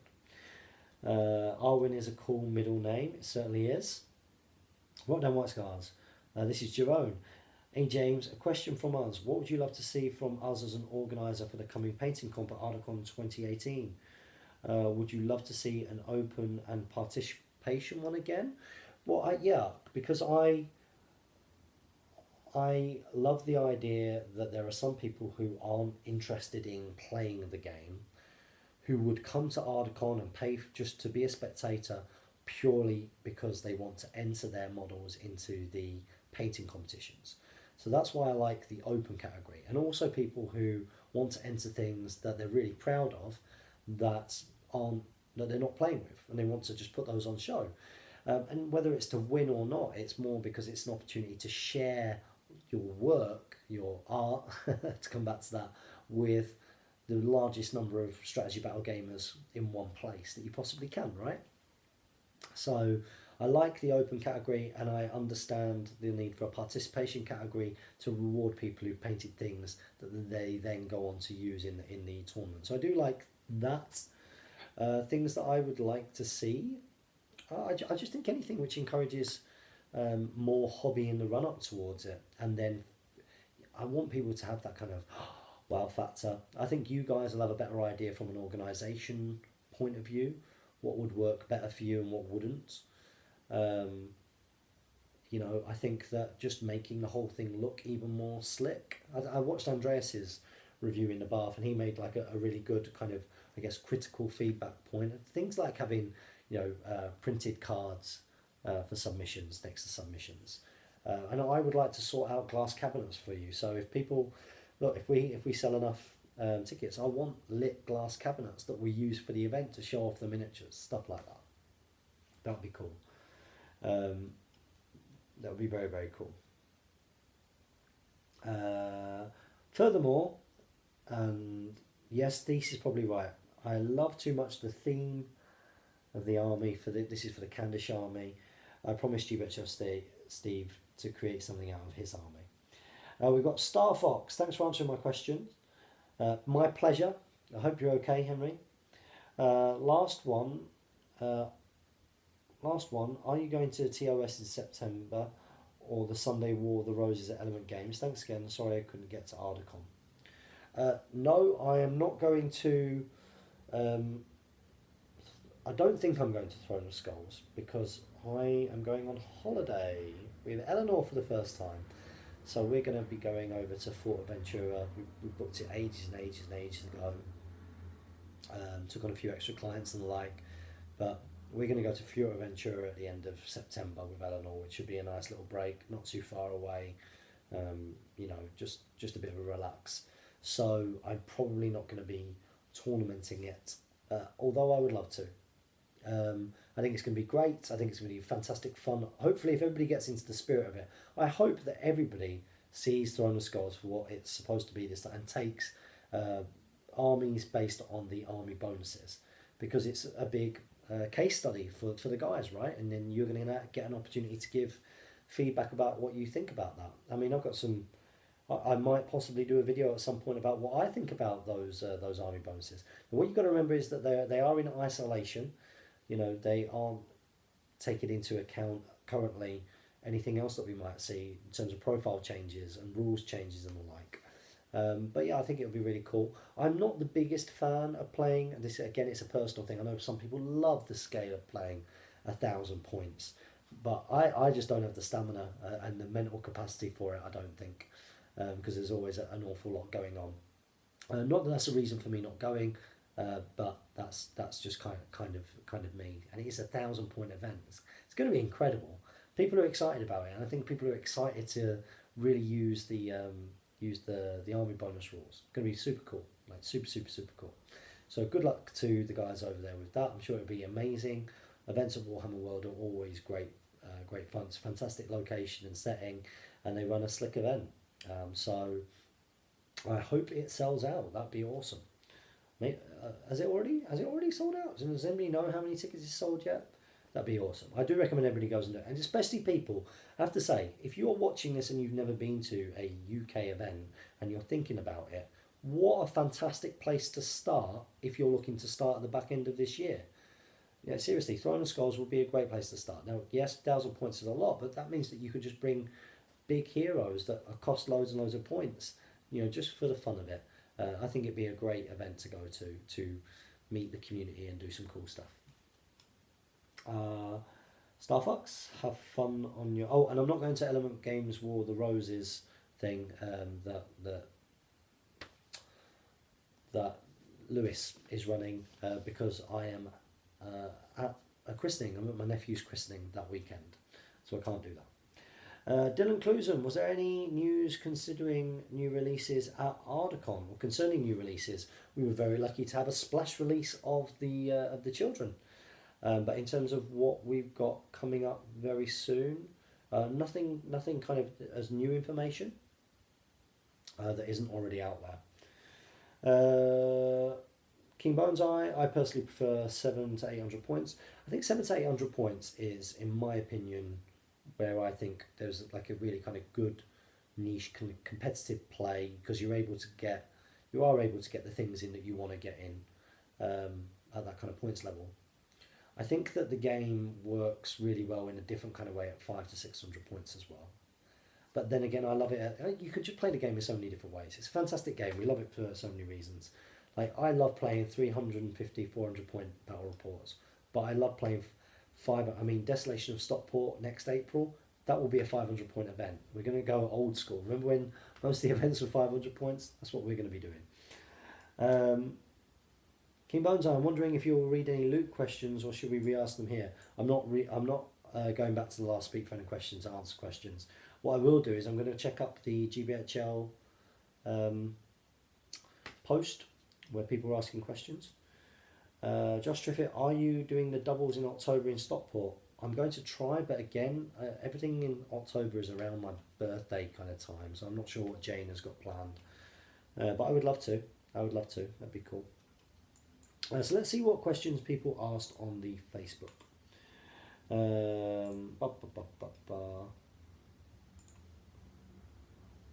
Sorry, lots of people popping up. Jin Singh! How are you, Jin? I hope you're well. Why are you not at Ardacon? You need to bring your West Coast hobbits to Ardacon. The event. You need to come. It'd be amazing to have you guys there. Welcome back. Glory be. We missed you, fellows. Good to see a bit of content return now that Ardacon's done. Yeah, Ardacon obviously takes up a big amount of time. Speaking of which, what are your thoughts about the weekend? Year over year, what pleased you? Was it still as fun as challenging the second time? Which ideas that you implemented in 2017 really came through? Can't wait to see the episode. Okay, so all my thoughts about the weekend. So my thoughts in the run-up to the weekend, obviously financially worried about whether it was doable going forwards, whether it was possible to have this kind of event, whether it was possible for the community to have this kind of event, whether there were enough people in the community who would attend that kind of event to make it something which is sustainable. But ultimately, for it to be something which is sustainable, people have got to come to it. And I was disappointed, that we only sold the number of tickets that we sold. I mean, still a big event, still the biggest event of the year, but less than last year. Interestingly enough, we got a lot more spectators this year, like a lot more. I think, implemented that feedback about the spectator tickets, and that went down a treat, which was good. But yeah, so that side of it, not as happy about. I did, a lot less promoting and contacting and things like that in the run up to it with kind of Eleanor. Obviously, I had to get the website together in terms of people paying tickets. I got the rules pack out reasonably, or the event pack out reasonably quick, sort of in comparison to maybe other events. But ideally, I think for an event of this scale, you want to be trying to get everything done about 10 months before it. That's kind of what you want. But the event went really really well. The guys who were there helped me out massively. Everybody, it went really really really really well. Went mega smooth. Couldn't be more happy. I was pleased with just how it ran. The schedule was so much better because we had the extra day, and there were a ton of other things, and dealt with registration by having early registrations, and people being able to, not having to queue up at 9 o'clock in the morning to register. They could come the evening before, and 20% discount. I was really pleased that we got the room prices down. The rooms, I think it worked out that people, if they were sharing a room, were paying something like between £40 and £45 a night, including breakfast, which is great value. So I was pleased that we got that down. That was all by having it in August instead. Ideas for 2017 that we're already putting in place. The main thing is having a team to deal with things from an operational point of view in advance of the event, because it was great having a team at the event taking care of things and making the running smooth. My battery on my iPad is low, by the way, guys, so we might have to call this soon. But yeah, so just making sure that the run up towards it, that there are a team of people helping actually organise and take care of things in advance. That's the big one for me, and making it so that the Mercure are better and that the Mercure are cheaper, or a lot less, so it is a sustainable project going forwards. So thanks for that, Jind. I hope you can make it. Contact Andreas. You qualify as a club, right? So why don't you contact Andreas and see what he can do for you. Daniel Taylor, how good do you think Bard's children will be in battle, mainly Sigurd and Tilda, as although they give good bonuses to both Bard and Bane, they can easily be targeted by range units or even foot units and cause your best hero to go on a total rampage, potentially using you in the game. Do you think these characters will be good, or do you think that they'll see much play in either Lake Town, List, Militia or Guard? Yes, they are super, super good. Sure, of course they'll be targeted, but they might be targeted by a ranged fire, but where are they going to be? They're going to be behind a couple of ranks of troops, at least, right? You're going to try and protect them, and what they do. That's one of the things with Lake Town. Lake Town has got lots of layering synergies now, which work really well, which is the way that the game is probably going to go, where there are auras, like a hero gives off auras and bonuses, which then combines with when certain kind of events happen or when certain heroes are in range, and just lots of other things that create more tactical things going on the battlefield. That'll be cool. And I think Sigrid and Tilda are amazing. Yep, they've got the downside, but you need that. I think that we'll see a lot of them. I think we're already seeing them in Survivors of Lake Town lists. They're there. People want them because they're good. Josh Triffitt, what future content has been planned in the pipeline on the GBHL podcast for me? Nothing really I've got planned. I'd like to discuss the army bonuses at some point, and I'd like to be able to, as and when, do Speak Friend and Question. But I don't really have anything really planned for it. At the moment, with Hotgates Gaming, just getting out battle report content whenever I can. It would be nice to do more linked battle reports. I really like that, where I did like a part 1 here and a part 2 on Hotgates Gaming, because they are linked projects for me in a way. So that'd be really cool. I hope everybody enjoyed the Dunland one. Let me know. Did you enjoy that with Andreas? I thought that was cool. We've got Benjamin Bowles, our head of vendors and procurement. He put, of the new Throne Scrolls army bonuses, which are you most excited about and why? Which am I most excited about and why? Well, of course, anything that gives a buff to Rohan is a good thing. +1 strength on the charge is useful. It's not as game breaking or as amazing as what some people make me think, but it can't hurt. And the reason I say that is because when you're cavalry, the issues that you have as a cavalry player don't come from your ability to kill things, and of course, increasing strength increases your killing potential. And when you're cavalry, you don't have issues with that, because if you've charged in, and you knock him down, you're rolling a lot of dice to kill. And remember, Rohan have a lot of access just through how they're modelled to axes, which currently give plus strength anyway, at the risk to minus defence. So if anything, what the plus one strength does is, so for example, with excuse me, I might have to get a drink in a second, have a drink break. In fact, 2 seconds before I carry on, I'm going to get a bottle of water. 2 seconds.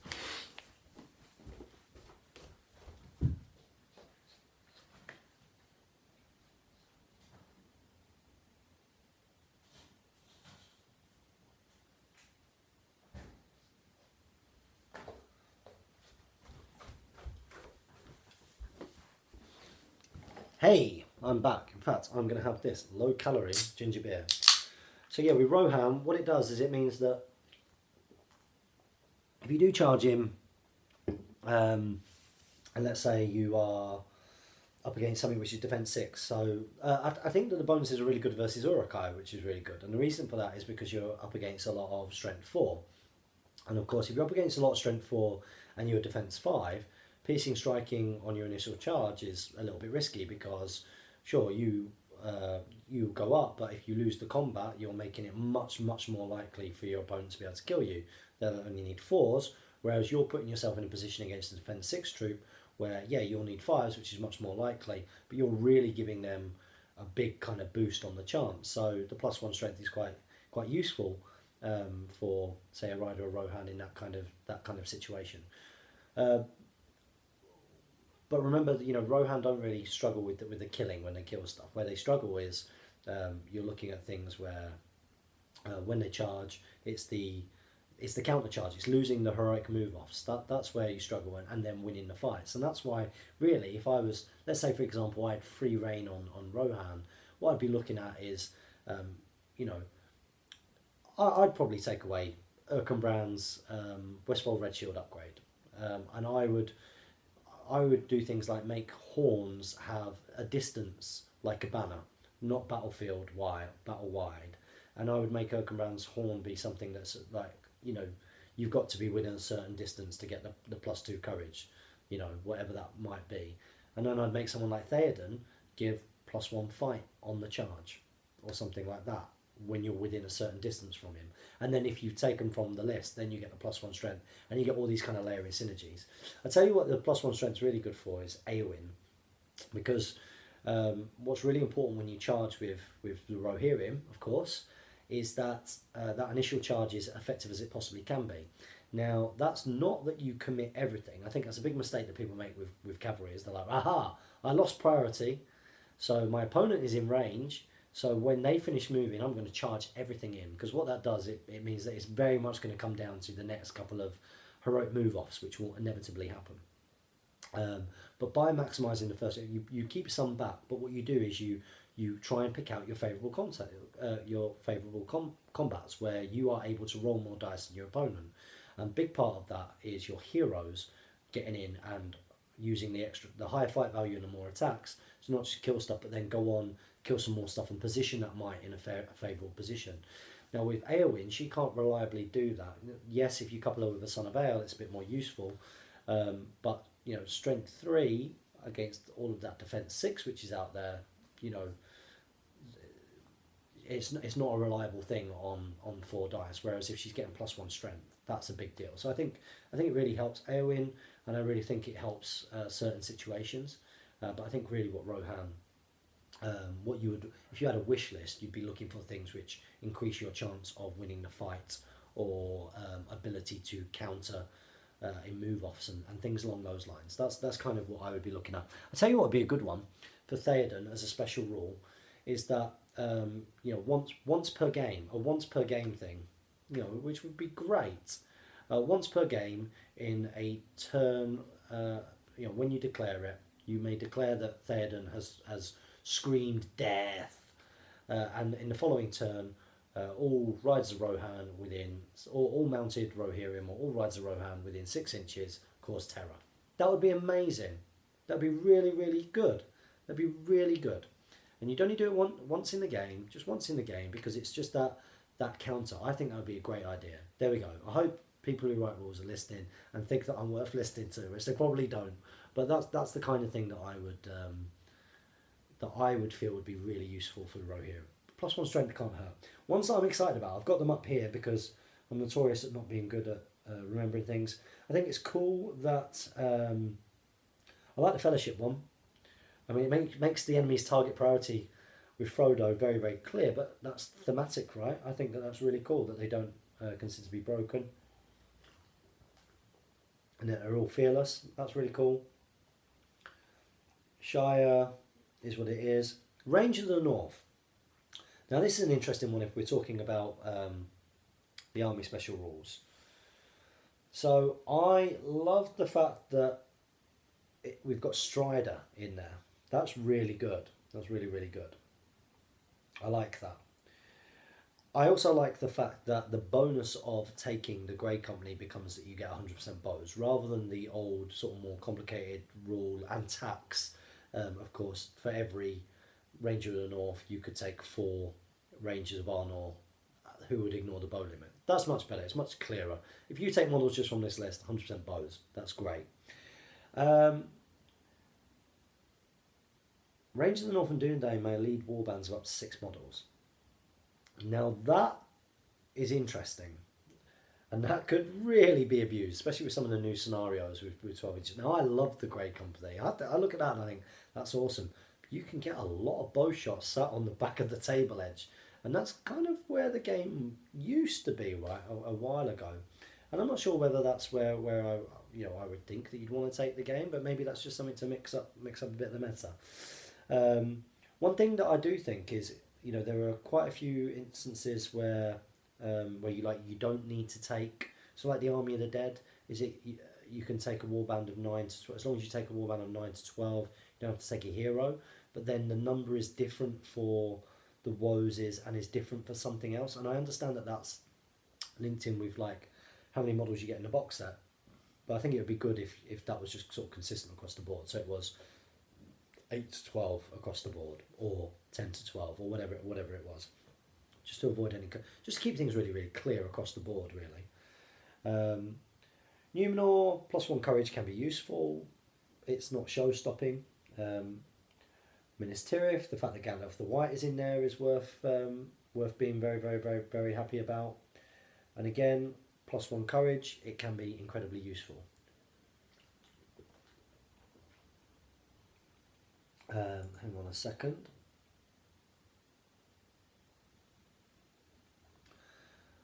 Just ignore the weirdo in the chat. We have a troll. So, carrying on with these. Fiefdoms.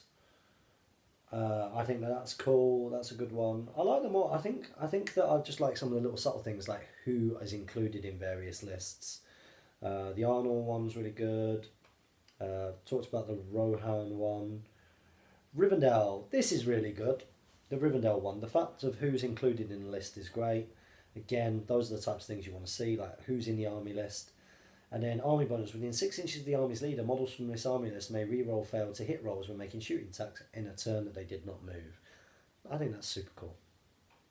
I mean, really, really good. Lothlorien, now that is a good one. That is super good. If you take that, models from the army list gain a resistance to magic special rule. That's good. Treebeard and Yents, love this. One of my favourite ones for sure.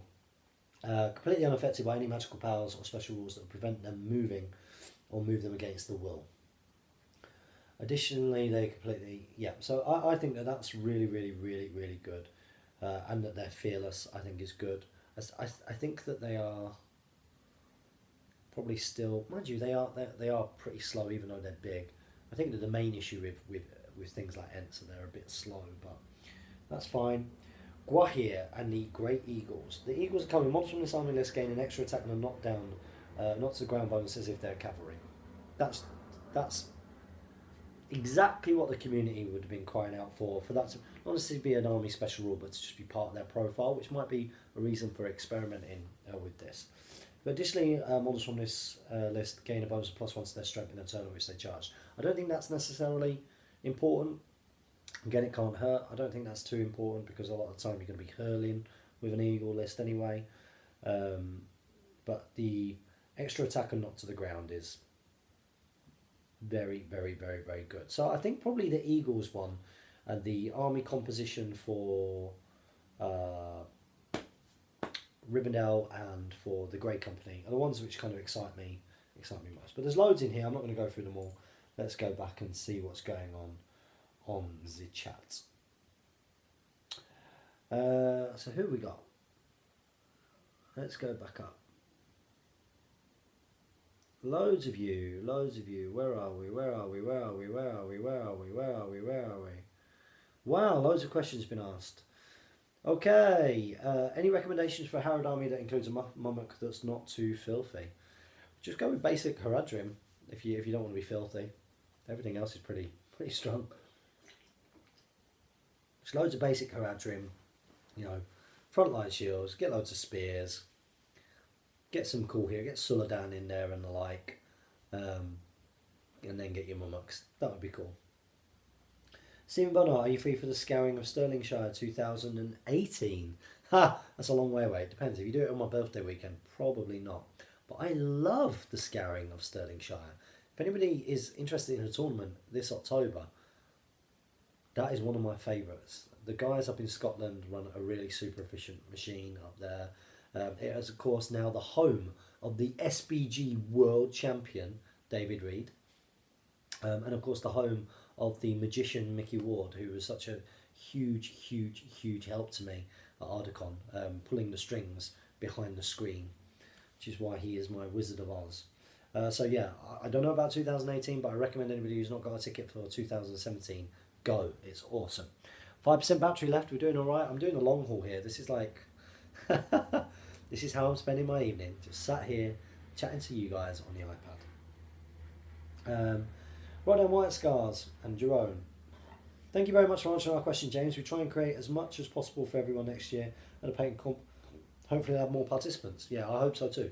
I hope what we get are people travelling who are just hobbyists, who pay to spectate because they want to be part of the painting competitions. They want to sit down with Kev from Shadow and Flame, and do paint-alongs and all that kind of stuff. Other things that were hopefully. Were going to be happening, but will almost certainly be happening next year. Mr. Porkio, nice sofa dude, thank you very much. It was relatively new. We bought it because our other one was not great. This was ages ago, and now it's of course covered in baby sick. So why did we bother? Stephen Bonar, count me in next Ardacon. Awesome. Rotterdam White Scars again. Furthermore, we'll indeed look at what we could do for the trophies and future things. Next couple of weeks, we'll put some videos online that will showcase the painting competition. Fantastic. Yeah, and what I'd like from you guys even more, I think, is more video hype and more hype generally over the course of the year. Promotion about the painting competition. So, not just the running and the organisation of it at it, but also the branding, the marketing and the promotion of that painting competition throughout the whole year. That's what we want. We want to, we don't just want to hype up the tournament side of Ardacon. We want to hype up the other sides as well.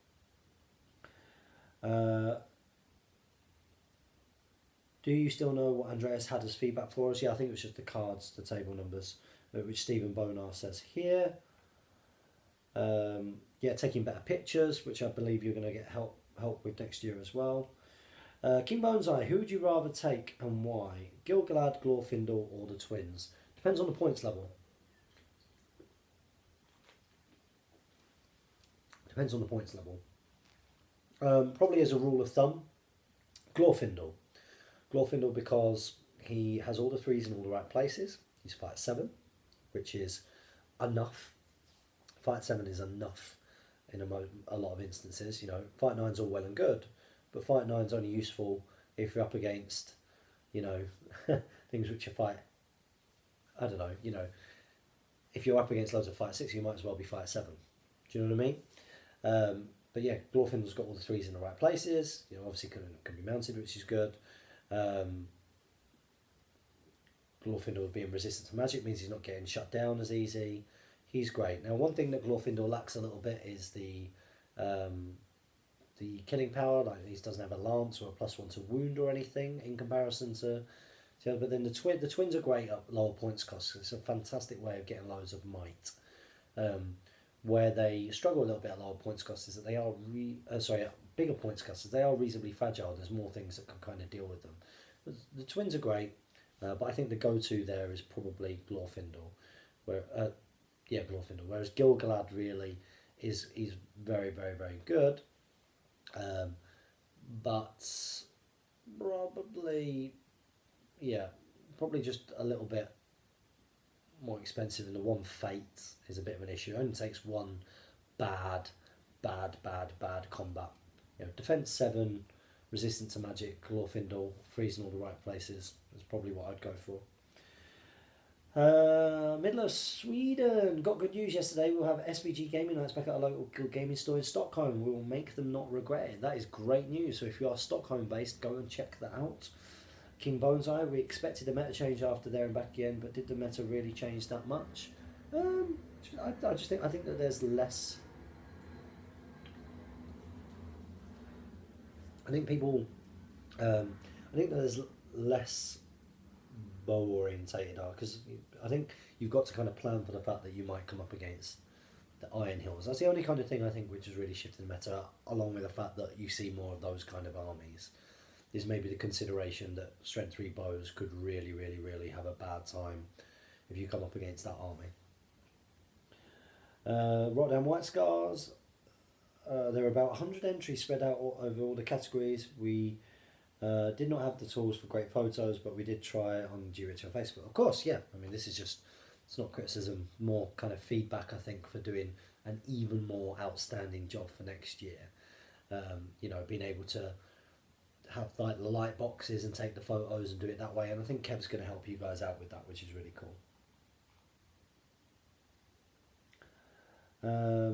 King Boneseye, 2 Rangers of the North collectively leading 12 models cost about 50 points, which is a normal captain. Yes, I know, and I think that's the thing. You look at it and you think just how many of that you could get in. Well, look. That you're going to get that's a lot of models firing strength 2 bows, and you're always going to be able to heroic shot, and you've got loads and loads of might because of the Rangers of the North being cheap. You could see a situation where that was massively abused and not necessarily be hugely fun to play against, even though I think that the theme of it is really cool. Adam Garnett, how long you been streaming, mate? I've got no idea. A long time. Couple of hours, maybe. Couple of hours, just chatting. I've got a battle report to edit, but I've not done this for a while, so it's nice chatting with you all.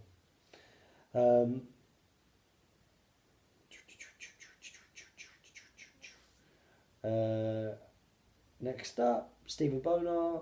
What do you think to traditional Japanese banner art on canned warriors and heroes? Could be a cool look. I think have I seen somebody do that before? I might have seen somebody do that before.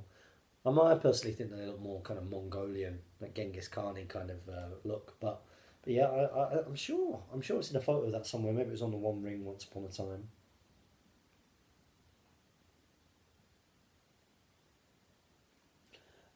Gloucestershire Hobbit League. Guys from the Gloucestershire Hobbit League, contact David Clubley. Very important. Is there any mileage on announcing who are the second and third in the various painting comps? Doesn't have to be a prize, maybe a certificate. Yeah, absolutely. I think so. You do have to be considerate of time constraints and the like, but absolutely we could do second and thirds. There's a lot of painting categories though, so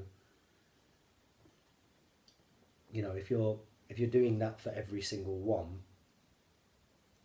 and getting someone to come up to the stage and collect it, when you're doing things like best painted monster, open category, best painted monster, participation category, best painted hero, and it's all clumped together, that could then end up taking up quite a lot of time. But we could see.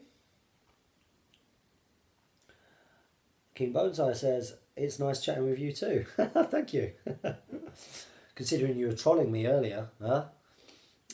Ian the Beast, I want to expand my Mario army, but I'm on a budget and I'm looking at getting a dragon or a cave drake. But I only have the money for one right now. Which one would you suggest? Well, I'm sure that my good friend Jamie Giblin would suggest the dragon. Um, I have 100 plus goblins, 6 war marauders, 2 giant spiders, 8 prowlers, 4 cave trolls, spider queen, durbas, and shaman. That's really cool. And what do you suggest that I add, and where do you think I could get them from cheapest? If I was going to add to that army, 6 war, 2 giant spiders, 8 prowlers, I would recommend adding bat swarms. Get yourself a bat swarm or 2 for that army, and then maybe some Gundabad Black Shields for your front rank if you want to be competitive. That would be how you would kind of try and build that type of army. That's what I would go for. Joe Holtzman, any advice for demo games? Plan on taking my armies to a local gaming club on Monday and try and convert some gamers down in Devon. I think you've got to, don't make it too big. Make it look cool. Make them feel like they're doing something. Scenarios can be quite cool, though some people do prefer kind of pitch battle kind of things. I think that if you're passionate about the game, then it will come across and people will want to play it because they see how much fun you're having. That's always the most important thing, I think. But yeah, I mean, things like Barley's Tomb are great, I think, for getting new players. Let's Hunt Some Orc. Is that the 3 hunters scenario, which is really, really fun. Stuff like that. Gloucestershire Hobbit League, David Clubley has been contacted. Fantastic. Very, very, very good. Again, if anybody out there is in the UK and Ireland and you're interested, you've got a local group, you want to put together a team, or you're just a group of friends, or even if you're an individual who hasn't got a team, but maybe you live in an area and you're not aware that there's a team near you, you don't have to have a team for Ardacon, by the way, but it really does add to the dynamic. It is so much fun. It really is. Then do contact David Clubley of the Wargamers Association of Reading. Gloucestershire Hobbit League, get Groblog, Ian the Beast, Fury on 5+. Yeah, good shout. Rotterdam White Scars now talking to Gloucestershire Hobbit League, doing seconds and thirds night, but an option for Best Painted Army Awards. For the categories themselves, it might be a little bit much, especially considering the time. Yeah, pretty much what I said. Maybe for Best Painted Army, it wouldn't be too bad of a shout. Okay, well, I think that I am completely up to date on the live stream for questions. And, there's a couple more. Oh, here we go. So there was one more on the Facebook post that I put about me and Lucas. And that was from Josh Triffett again. He puts, will Brawling at Barleyman's be returning? Brawling at Barleyman's is an interesting one. So Brawling at Barleyman's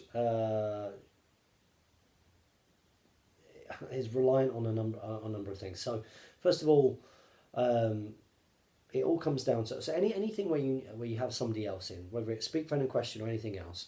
It's about trying to be able to organise and correlate your schedule with somebody else who's willing to come and get involved.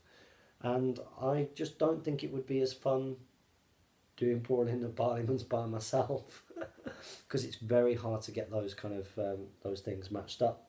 And really, Brawling at Barleyman's, for me personally, wouldn't necessarily be my own priority content. Like I want to play a full game and film like the battle report of that first and foremost, and it would then have to be if I had time. And a lot of the time when I am managing filming at the moment, I then do have a client followed by a class followed by a corporate session followed by a client. So it's not like I can sort of spend the whole day and night doing it. But I'm pretty sure that Brawling at Barleyman's will be back. It was good fun. Good fun to do.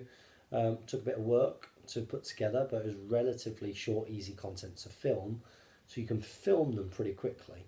So I'm pretty sure, like, if me and Steve got a day off together, I could film, a month's worth of Brawling at Barleyman's, but then the editing for that was probably a little bit longer because it was a bit more polished, wasn't it? It was quite a higher production value, shall we say. It was cool though, wasn't it? It was cool. I'm glad that people enjoyed it. I'm going to check the live stream one more time. Oh, whoa, loads more. Here we go. King Bones, is it better to comment on this vid or should I just wait for the next live comments instead of the loop? I would just wait for the next live comments instead of a loop. Ian the Beast, if Radagast on Slay was hit with a hurl, oh no, rules questions. You're joking. Come on, Ian the Beast, we've done so well. If Radagast on Slay was hit with a hurl, would he be thrown, lost his Slay, or how would that be ruled? I just have to look at the rules. I don't know it off the top of my head. What strength is? Does the sled have a strength? I think if he's hurled into, does it? He would just take the. It's not a cavalry model. I'd have to just be able to see the profile. It would be pretty straightforward if you've got the rules in front of you, because then you'd be able to see whether I don't think it counts as a cavalry model, so it's not like he's automatically not flying or anything. So I think it just takes the strength 3 hit, and I think that the model would take the strength 3 hit on both. I don't think it's randomised, so it would take it on the sled. But I'm just saying this off the top of my head because I've not got Radagast on sled profile in front of me, which is why when you're doing any kind of reffing at something like this, the first thing that you ask any player, because none of us, even the best players, have an encyclopedic knowledge of every single part of what is a complex rule set or every single profile. None of us do. So what you always do as a TO is you say, okay, so is it a dispute or is it a rules query? If it's a rules query, okay, have you got your rules book? Have you looked in your rule books? And most of the time people haven't. And you have to get the rules book out and then you have to go through it with them. And that's how you come to making kind of judgments. So I don't know it off the top of my head. If the rules say it's a cavalry model, then yes, if it gets hurled into, I imagine it would be automatically not flying like any cavalry model. So there you go. Michael Collins, do you think Easterlings should get new units at the Pellamore supplement? And do you think Amdo Lord of Blair should become a 3-3-3 hero? I've no idea. I'm not a huge fan of Easterlings, but I know someone who is, and his name is Lord Troke. Adam's a big fan of Easterlings, and I imagine that the Pelennor, maybe Easterlings would get looked at. Good opportunity too, so why miss that opportunity? I think that it would be cool to see them get some new stuff, just a bit more depth and variety. Variety is good. You want people to have interesting choices. You don't want people to for there to be a set thing that you should have to do. You have to present players interesting choices to make when they're list building. Guys, I'm going to call it. I'm going to call it, and the reason I'm going to call it is